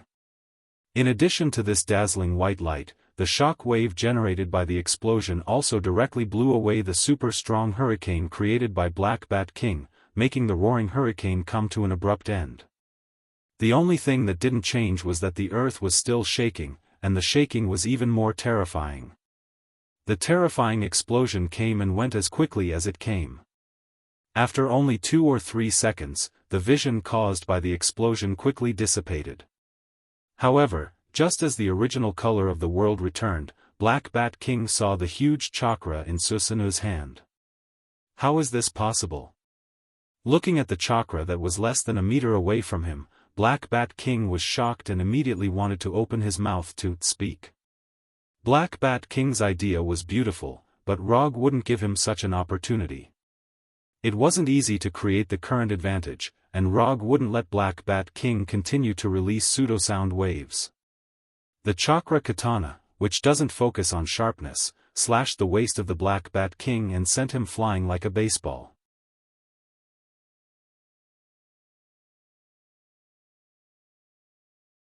Chapter 551. Until he was hit, Black Bat King still couldn't understand how Susanoo, which was still in the air just now, came in front of him without him noticing, and waved his katana at him. But now he didn't have much time to think about this problem. The terrifying force from chakra hit his waist like a high-speed train at full speed, bringing him extreme pain that he had never experienced in his life. If it weren't for the electronic energy of the quasi-sound wave that slightly blocked the katana, he would have already started to consider who will inherit the position of the Lord of Atlan City. After hitting Black Bat King with a katana, Rog didn't continue to pursue Black Bat King, but watched him hit the distant iceberg like a cannonball, leaving a very obvious circular impact crater on the iceberg. To some extent, the reason why he could hit Black Bat King with a katana was actually due to a lot of luck. Because even he didn't expect that after Susanoo was upgraded to the fourth form with a complete body, it would be so compatible with ninjutsu. When Susanoo only had the second form of flesh and blood, he tried to use Susanoo to cast some ninjutsu. But because Susanoo only had the upper body at that time, there weren't many ninjutsu that could be cast with Susanoo. However, when Susanoo has the lower body and has a complete meridian system like a ninja, the situation has become very different. In other words, as long as it doesn't involve special ninjutsu such as Kekkei Genkai, he can use Susanoo to cast it. He had already confirmed this when he used Earth Escape, Earthquake Core. After confirming this point, how to make Susanoo quietly arrive in front of the Black Bat King from the air became very simple. Whether it was Yasaka no Magatama or Spiral Electromagnetic Gun, they were just smoke bombs. These two ninjutsu were deliberately used to attract the attention of Black Bat King. When Black Bat King's attention was all focused on Yasaka no Magatama and Spiral Electromagnetic Gun, Rog was ready to launch the next attack at any time. Just as he had expected, the Black Bat King used a sonic energy explosion to detonate the Yasaka no Magatama and the Spiral Electromagnetic Gun. At the moment of the explosion, Rog controlled Susanoo to cast the body flicker technique and used the terrifying momentum generated by the explosion to quietly appear in front of the Black Bat King. This was a very simple tactic, but based on the current situation, this simple tactic was displaying the power it should have. Susanoo's blade not only sent the Black Bat King flying, but also laid the foundation for Rog's victory.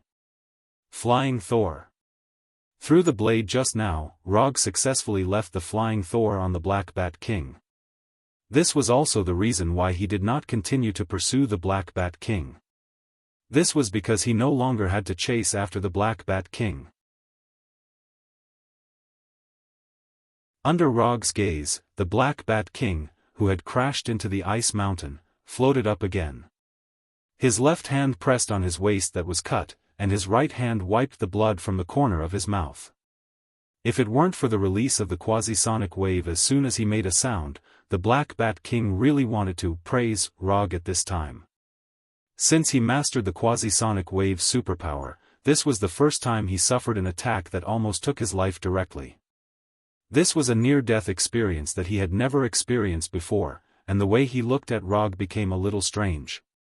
Unlike other people in the universe, the Black Bat King didn't think that Rog defeating Ronin the Manipulator and tying with Thanos was a great thing. If he fought with Ronin and Thanos, he could do the same, or even do better. But now, he discovered that he had always underestimated Rog. Susanoo's blade just now made him understand a fact that Rog was not weaker than him, and Rog was better at fighting than him.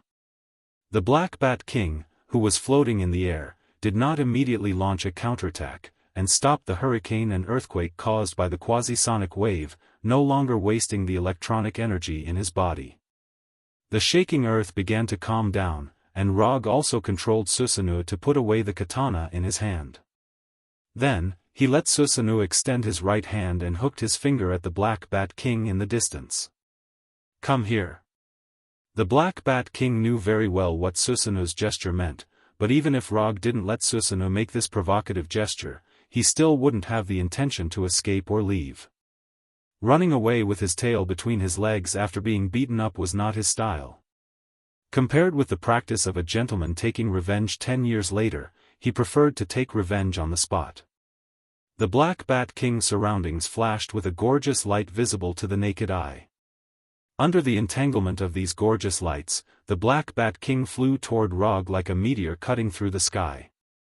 Looking at the Black Bat King flying at high speed, Rog let Susanoo display the signature ninjutsu of the fourth Hokage. Rasengan. A Rasengan with a diameter of 2 or 3 meters instantly appeared in Susanoo's right hand, and the frantically rotating Rasengan brought a rotating airflow visible to the naked eye. In just a moment, the meteor-like Black Bat King arrived in front of Susanoo, and the electronic energy around him was like a nuclear bomb that was about to explode, producing a violent nuclear fusion reaction. However, at this time, the ancient titan-like Susanoo suddenly disappeared in front of the Black Bat King. Flying Thor. Flying Thunder God with his own body and Flying Thunder God with Susanoo, there is no essential difference. The only difference is that Flying Thunder God with Susanoo consumes more chakra. However, this is not a problem for Rog, whose chakra capacity has reached 65 chakra. In a flash, Susanoo, which should have been in front of the Black Bat King, came behind him. At the same time, the Rasengan in Susanoo's hand fiercely hit the energy barrier formed by the Black Bat King's body. Boom! The Black Bat King, who was flying at high speed, was hit by the Rasengan, and his whole body hit the ground heavily, leaving a huge crater on the hard frozen ground. Although the Black Bat King was pressed to the frozen ground by the Rasengan, he was not directly hit by the Rasengan. Instead, he used layers of barriers like an electric grid to resist the frantically rotating Rasengan. Just when Rog planned to directly detonate the Rasengan in his hand, the Black Bat King took the lead in fighting back. Without any hesitation, the Black Bat King directly detonated the electronic energy around him, which seemed to have produced a nuclear fusion reaction. In the battle, Rog often does something that is extremely crazy in the eyes of ordinary people. Now, the Black Bat King also did something that is crazy in the eyes of Rog. Rumble. A circular beam of light with a diameter of hundreds of meters rose from the sky, like an energy beam fired from a Star Destroyer cannon.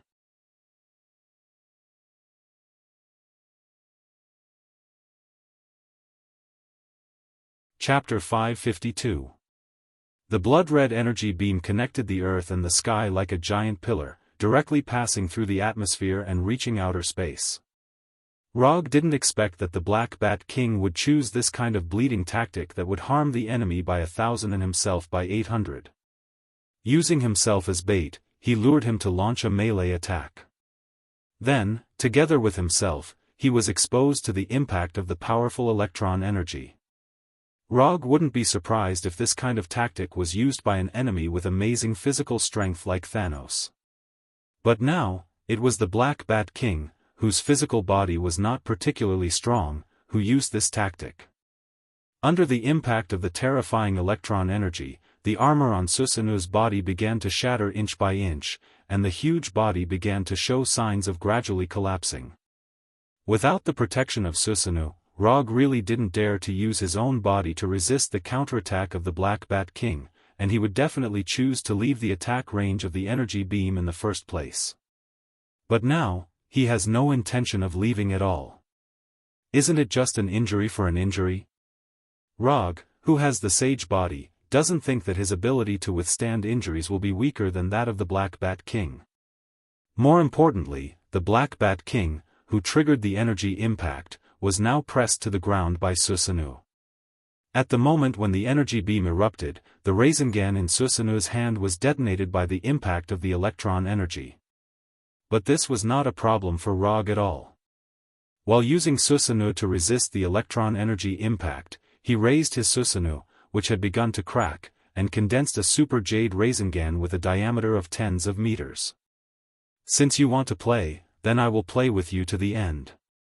With a thought, Susanoo's left hand suddenly pressed down, resisting the impact of the electron energy and pressed the super jade Rasengan on the Black Bat King. In the next second, the super jade Rasengan, which contained a large amount of chakra, shattered. Rumble. The ravaged Antarctic tundra ushered in a devastating blow. The light blue ball of light instantly swallowed the bottom of the energy beam, making the red beam of light that went straight to the sky come to an abrupt end. The explosion of the Super Jade Rasengan not only interrupted the electron energy impact of the Black Bat King, but also interrupted Rog's Susanoo. Susanoo, which was already showing signs of collapse, officially welcomed the collapse with the explosion of Oda Dama Rasengan. With the help of the terrifying shockwave from the explosion, Rog used the super light rock technique to fly backwards, avoiding the energy storm formed by chakra and the sound wave. When the red and blue energy storm had completely dissipated, Rog slowly descended from the sky and stepped onto the polar continent that was already covered in scars.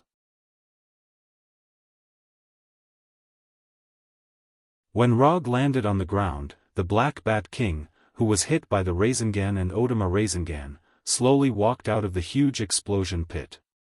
Holes of various sizes appeared on the Black Bat King's tights, which had two conspicuous white stripes.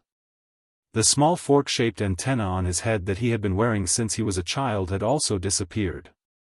His black balaclava was also riddled with holes like his tights. Even without looking at Black Bat King's current appearance, Rog could tell that Black Bat King was in a bad state. The strength of the electron energy in his body was less than half of what it was at the beginning, and even the strength of his life signal was much dimmer than before. Compared with the miserable Black Bat King, Rog's current state was obviously much better. Except for the consumption of chakra, there were no injuries on his body, and he still maintained the handsome posture that the fourth Hokage should have. After confirming the current state of Black Bat King with chakra perception, Rog took out the Kusanagi sword and the thunder fan that he didn't have on him. Raiton Chidori Blade. After adding Chidori Blade to the Kusanagi sword in his right hand, he took a deep breath and disappeared in a flash. Flying Thor. Using the Flying Thor, Rog, holding the sword in his right hand and the thunder fan in his left hand, instantly appeared in front of Black Bat King and launched an attack on him. Although Black Bat King didn't wear any weapons, his sound wave ability was the best weapon. Before Rog's Kusanagi sword touched him, his sound wave attack had already created a small energy explosion in front of Rog. After the previous battle, Rog had a rough understanding of Black Bat King's sound wave attack. Apart from those fancy natural disasters and energy barriers, Black Bat King's sound wave attack can be roughly divided into two types. One is a large-scale attack that needs to be prepared in advance, but the power and range are larger. The other was a small instant cast attack like the one he was seeing now. Simply put, it's the difference between ordinary skills and big moves. Whether it's ordinary skills or big moves, Rog didn't intend to use his own body to experience them. This was also the reason why he was attacking with the circular fan. The thunder fan made of vibranium can't block Black Bat King's big move, but it can block these instant ordinary skills without any problem. After blocking Black Bat King's grenade-like energy explosion with the thunder fan, Rog's Kusanagi sword once again appeared in front of Black Bat King. Asterisk clang. Asterisk after the small energy explosion was blocked by the thunder fan, Black Bat King decisively gave up the idea of continuing to attack Rog. Instead, he used electronic energy to create a hexagonal energy barrier to block Rog's lightning-fast sword.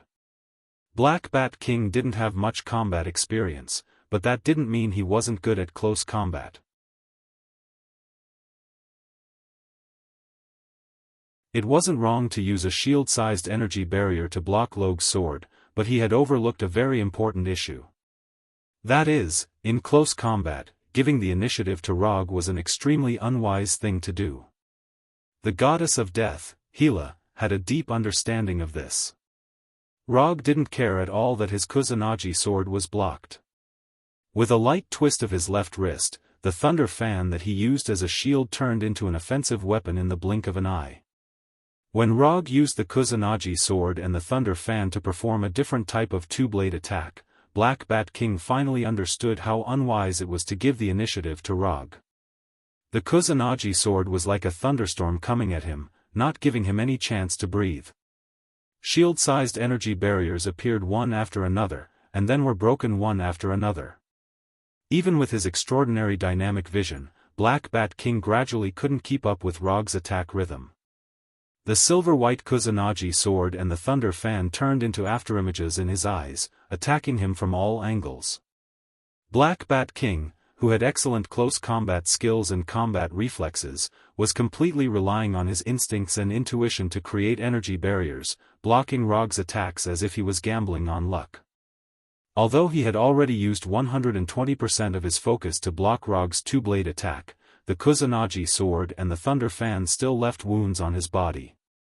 No, I can't let this go on. Just as he was about to forcefully launch a large-scale attack at the cost of injury, he unconsciously glanced at Rog. However, it was this seemingly unintentional glance that completely determined the outcome of his defeat. He saw Rog's expression that said everything was under control, and he saw the pair of blood-red eyes with triangular darts. "I've been waiting for you for a long time, Tsukuyomi."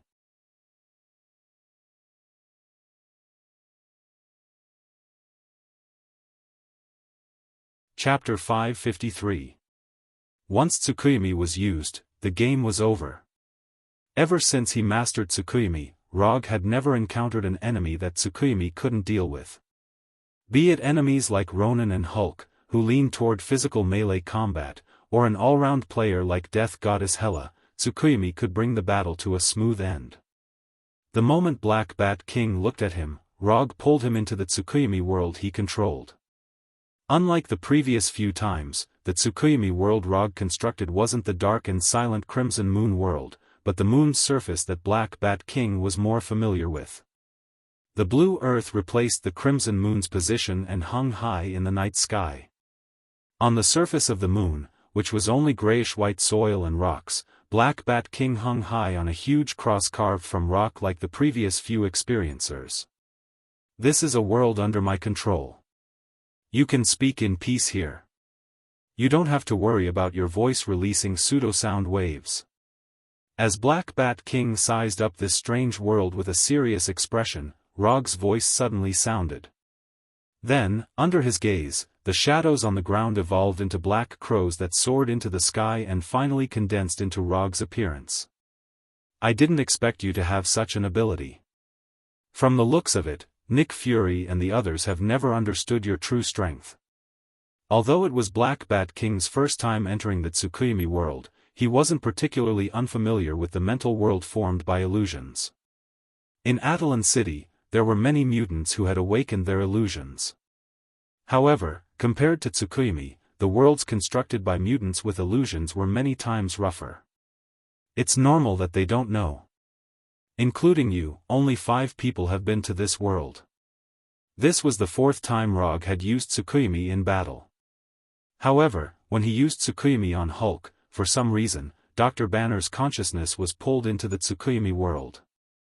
Therefore, there was a bug where the number of experiencers exceeded the number of times he used it. This wasn't a good thing for him, who had mild obsessive-compulsive disorder. Therefore, he had been considering if he should use Tsukuyomi on Hulk or Banner again. Erasing it didn't affect him much, but it would make him feel the numerical difference that wasn't too good. "From the looks of it, you should have absolute confidence in defeating me. Alright, let's not waste any more time. Let's do it." After trying for a while, the Black Bat King decisively gave up the idea of breaking free from the Cross's shackles and said to Rog calmly, "Don't be in such a hurry. I'm not in a hurry right now. Perhaps we can have a good chat." With that, Rog created 2 classic high-back chairs out of thin air and removed the rock cross that bound the Black Bat King. "Have a seat, make yourself at home." Regardless of the cross's restraint, it was impossible for King Black Bat to escape Tsukuyomi's influence. Therefore, Rog didn't mind giving him a more comfortable experience. "What do you want to talk about?" After sitting on the high-back chair, the Black Bat King's expression softened a lot. At least, it was no longer as cold as before. "You heard about my battle with Ronin and Thanos, so you want to compete with me. I can understand this. But what I don't understand is why you chose to join Nick Fury's side. If you just want to compete with me, you don't need to go through so much trouble." Just come to Konoha and find me. In the beginning, Rog completely believed the Black Bat King's words, thinking that he was just itching for a fight. But after fighting with the Black Bat King for a while, his intuition told him that things were not as simple as the Black Bat King said. Ronin and Thanos might be one of the reasons. But it's definitely not the only reason. Because of a prophecy. After a few seconds of silence, the Black Bat King said slowly. Prophecy? Don't tell me that it's a prophecy about me destroying the world. Before becoming the disciple of Ancient One, Rog didn't believe in any prophecies. In his opinion, the so-called prophecies were nothing more than lies that those ignorant and incompetent charlatans used to fool others. However, after officially stepping into the magic domain, his view of prophecies has changed significantly. An accurate prophecy is a real existence, a high-level power that involves the power of time and fate. To give a very simple example, the prophecy made by Ancient One is likely to come true at some point in the future. It is indeed a prophecy about the destruction of the world, but the person who destroyed the world in the prophecy is not you, but an inhuman. You are also familiar with this inhuman. She is Daisy, the Shockwave Woman. As soon as the Black Bat King finished speaking, a memory related to Daisy appeared in Rog's mind. In that future, the Earth was indeed broken. But it was not Daisy who really destroyed the Earth, but Glenn Talbot who absorbed the gravity force, the so-called King of Magnets. Because of his misdeeds in this world, Rog can be sure that the timeline of King of Magnets' destruction of the world will never appear, and Daisy will not be the scapegoat of the World Destroyer. Did the prophecy you got wisely pointed out that Daisy was the one who destroyed the world? Is it possible that you interpreted the prophecy wrong? Rog did not doubt the Black Bat King's so-called prophecy, but he felt that the Black Bat King might have interpreted the prophecy wrong. Just like the timeline where King of Magnets destroyed the Earth, everyone thought that it was Daisy who shattered the Earth, but the fact was the opposite. Interpreted the prophecy wrong? The Black Bat King didn't expect that Rog would have such an idea. And for some reason, he always felt that Rog seemed to know something. No, we didn't interpret the prophecy wrong. The prophecy clearly pointed out that Daisy, the Shockwave Woman, was the one who shattered the Earth. Isn't it a false prophecy caused by the confusion of the timeline? Looking at the Black Bat King's solemn expression, Rog had to seriously consider the authenticity of the prophecy. With the Black Bat King's identity and strength, there is no need for him to lie about this kind of thing, which is not in line with his persona. However, he still can't accept the Black Bat King's statement. The reason is simple. Even if Daisy really has the strength to shatter the Earth, she needs to have such an opportunity. Earth looks quite ordinary on the surface, and the other civilizations in the universe basically treat Earth as a backward planetary civilization. But in fact, even in the entire universe, Earth is an out-and-out monster room.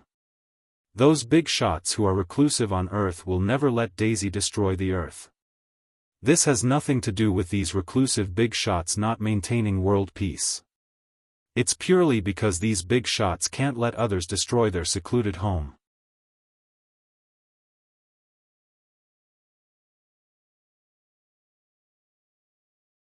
Chapter 554. No matter how easygoing a big shot was, it was impossible for him to watch others destroy his home.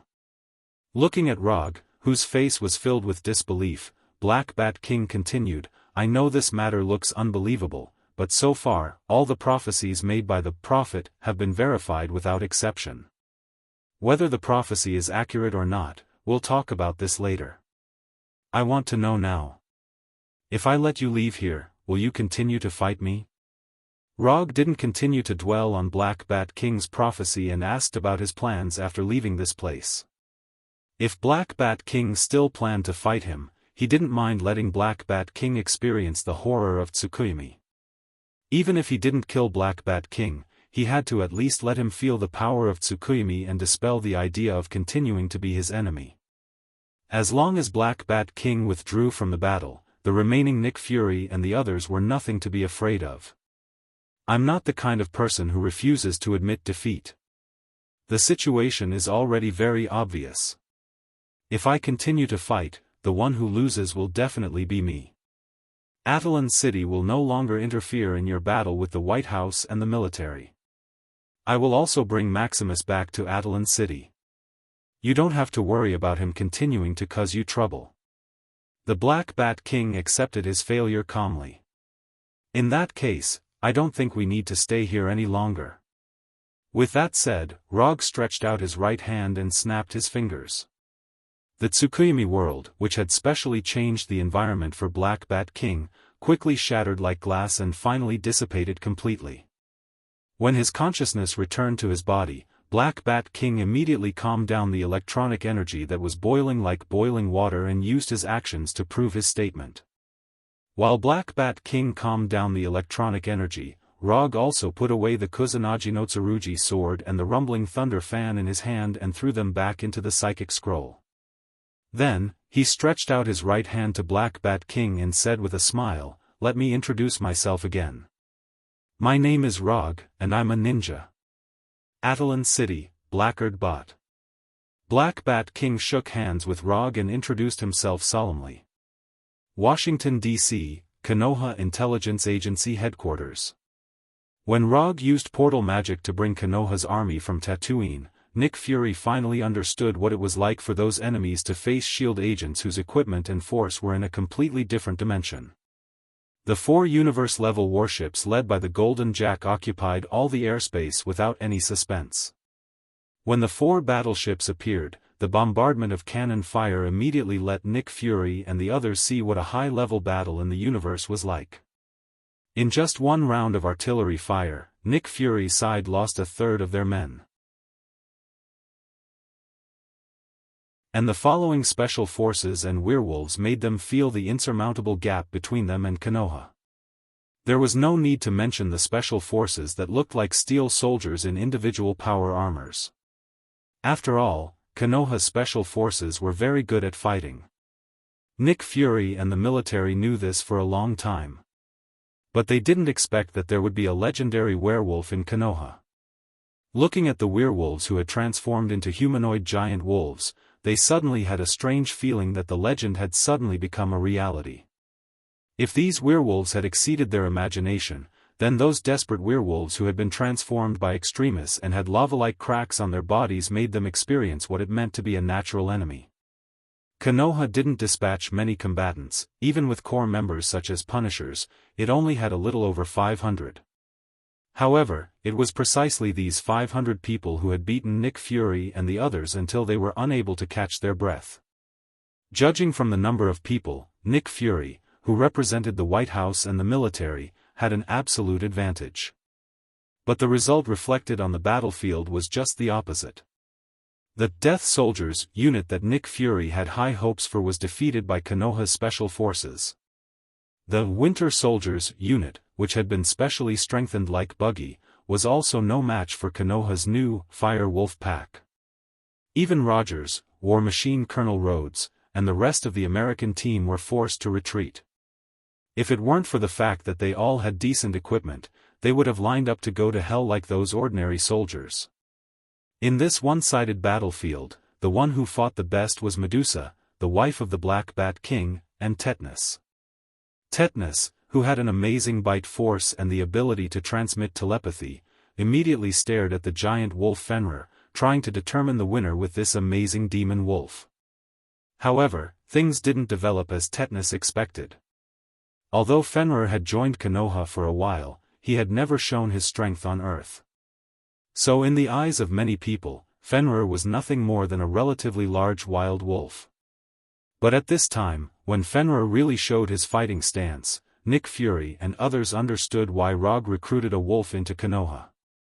Ordinary gunpowder weapons can't even penetrate Fenrir's skin. The main battle tanks and chariots made of steel were no different from paper in front of Fenrir.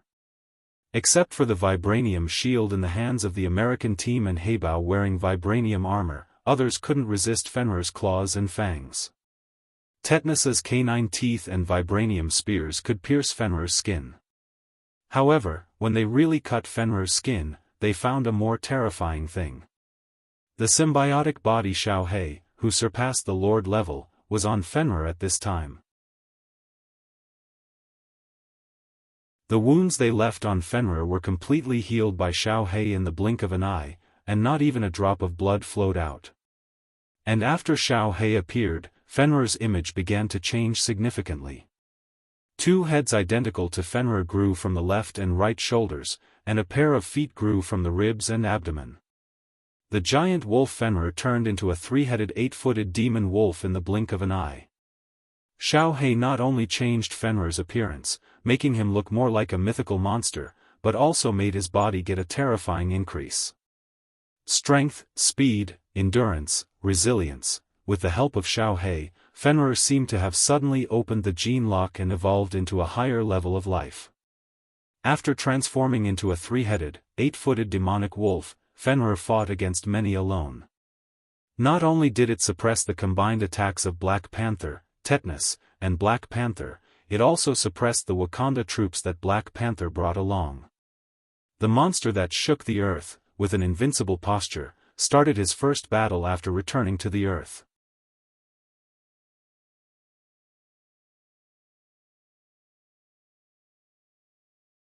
Chapter 555. With his beast-like form and super strength, Fenrir became one of the most dazzling existences on the battlefield. In addition to Fenrir, Punisher, Abomination and others also showed overwhelming dominance on the battlefield. However, their battle did not attract too much attention. Unlike their simple and crude battles, the battle between Medusa and Daisy revealed a different kind of beauty. Medusa was the wife of the Black Bat King and one of the royal family members of Attilan City. She was strengthened by the fog of Terrigen in her childhood and awakened her own superpower. In ancient Greek mythology, there was a snake-haired banshee named Medusa. Although Medusa's superpower was different from that of the legendary snake-haired banshee, her hair was more deadly than the snake-haired banshee's. She could control the density of her hair, thus changing the hardness of her hair and turning her hair into a sharp and hard weapon. In addition, she could also control the growth rate of her hair, extending or spreading her hair at will.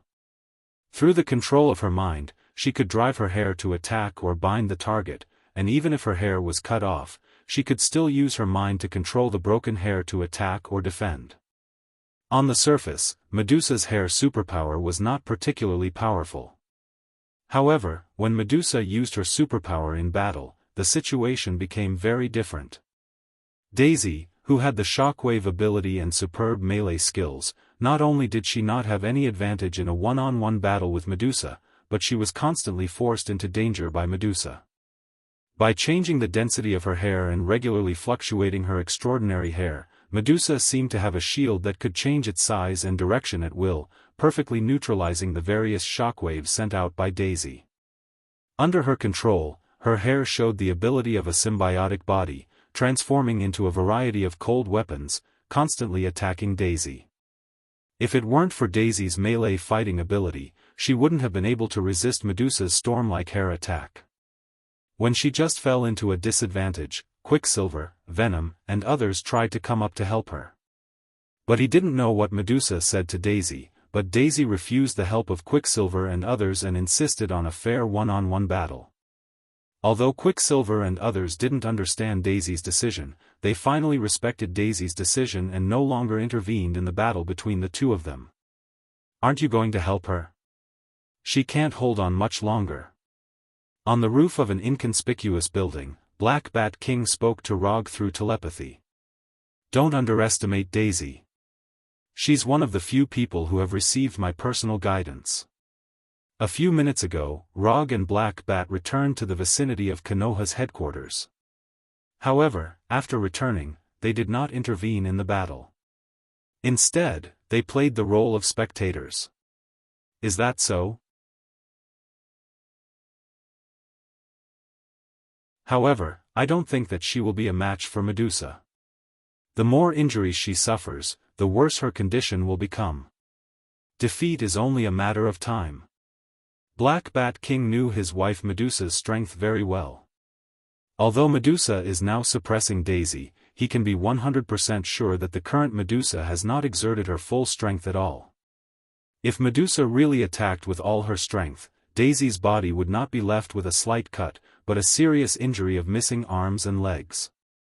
Let's wait and see, I believe in my own eyes. Time passed little by little, and the battle on the field began to come to an end. In front of Konoha's army, the official troops led by Nick Fury had no chance to turn the tables. The Death Soldiers and Winter Soldiers, troops carefully built with Hydra technology, were completely suppressed by Konoha's special forces and werewolves. Even Winter Soldier Buggy and Colonel Road, the War Machine, and others were also beaten without any power to fight back.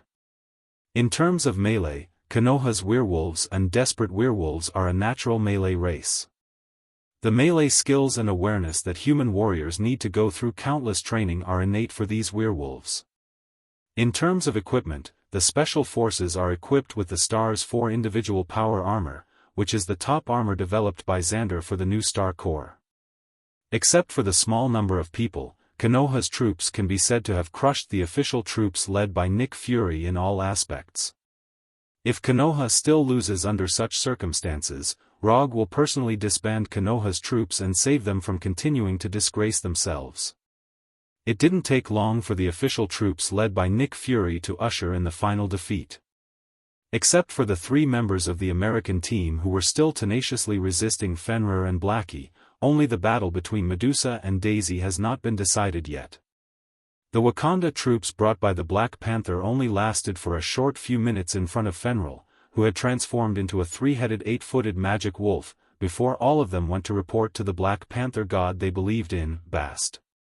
Although the American team with the Vibranium shield and Panther with the Vibranium armor avoided the end of death on the spot, they also deeply felt the horror of the demon wolf. As for the tetanus, his current state is much better than that of the American team and Panther. With the ability of teleportation, he can easily avoid Fenrir's fangs and claws. However, he, who is far less large than Fenrir, also faced a very awkward problem. He can't touch Fenrir's vital parts. In front of Fenrir, the 1-meter-high tetanus was like a 3-year-old child facing an adult. He was helpless against Fenrir, who was far larger than him. Jump up and hit others' knees.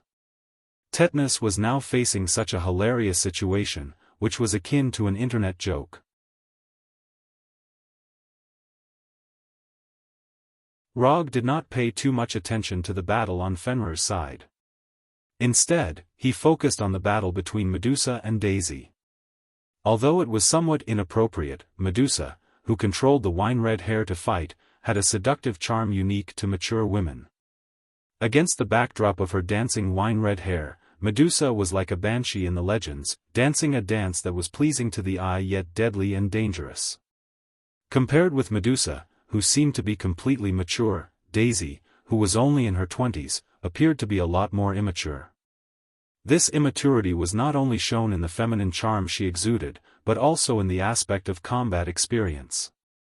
The more Rogue observed the battle between Medusa and Daisy, the more he felt that the prophecy Black Bat King got was wrong. The current Daisy doesn't look like she has the ability to destroy the world. Compared with Daisy destroying the world, Rogue believed that Walter, who was standing with Quicksilver, destroyed the world. You're tuning in to the Unparalleled SwordWill YouTube channel. Don't forget to subscribe and join us on this journey to catch the most captivating stories.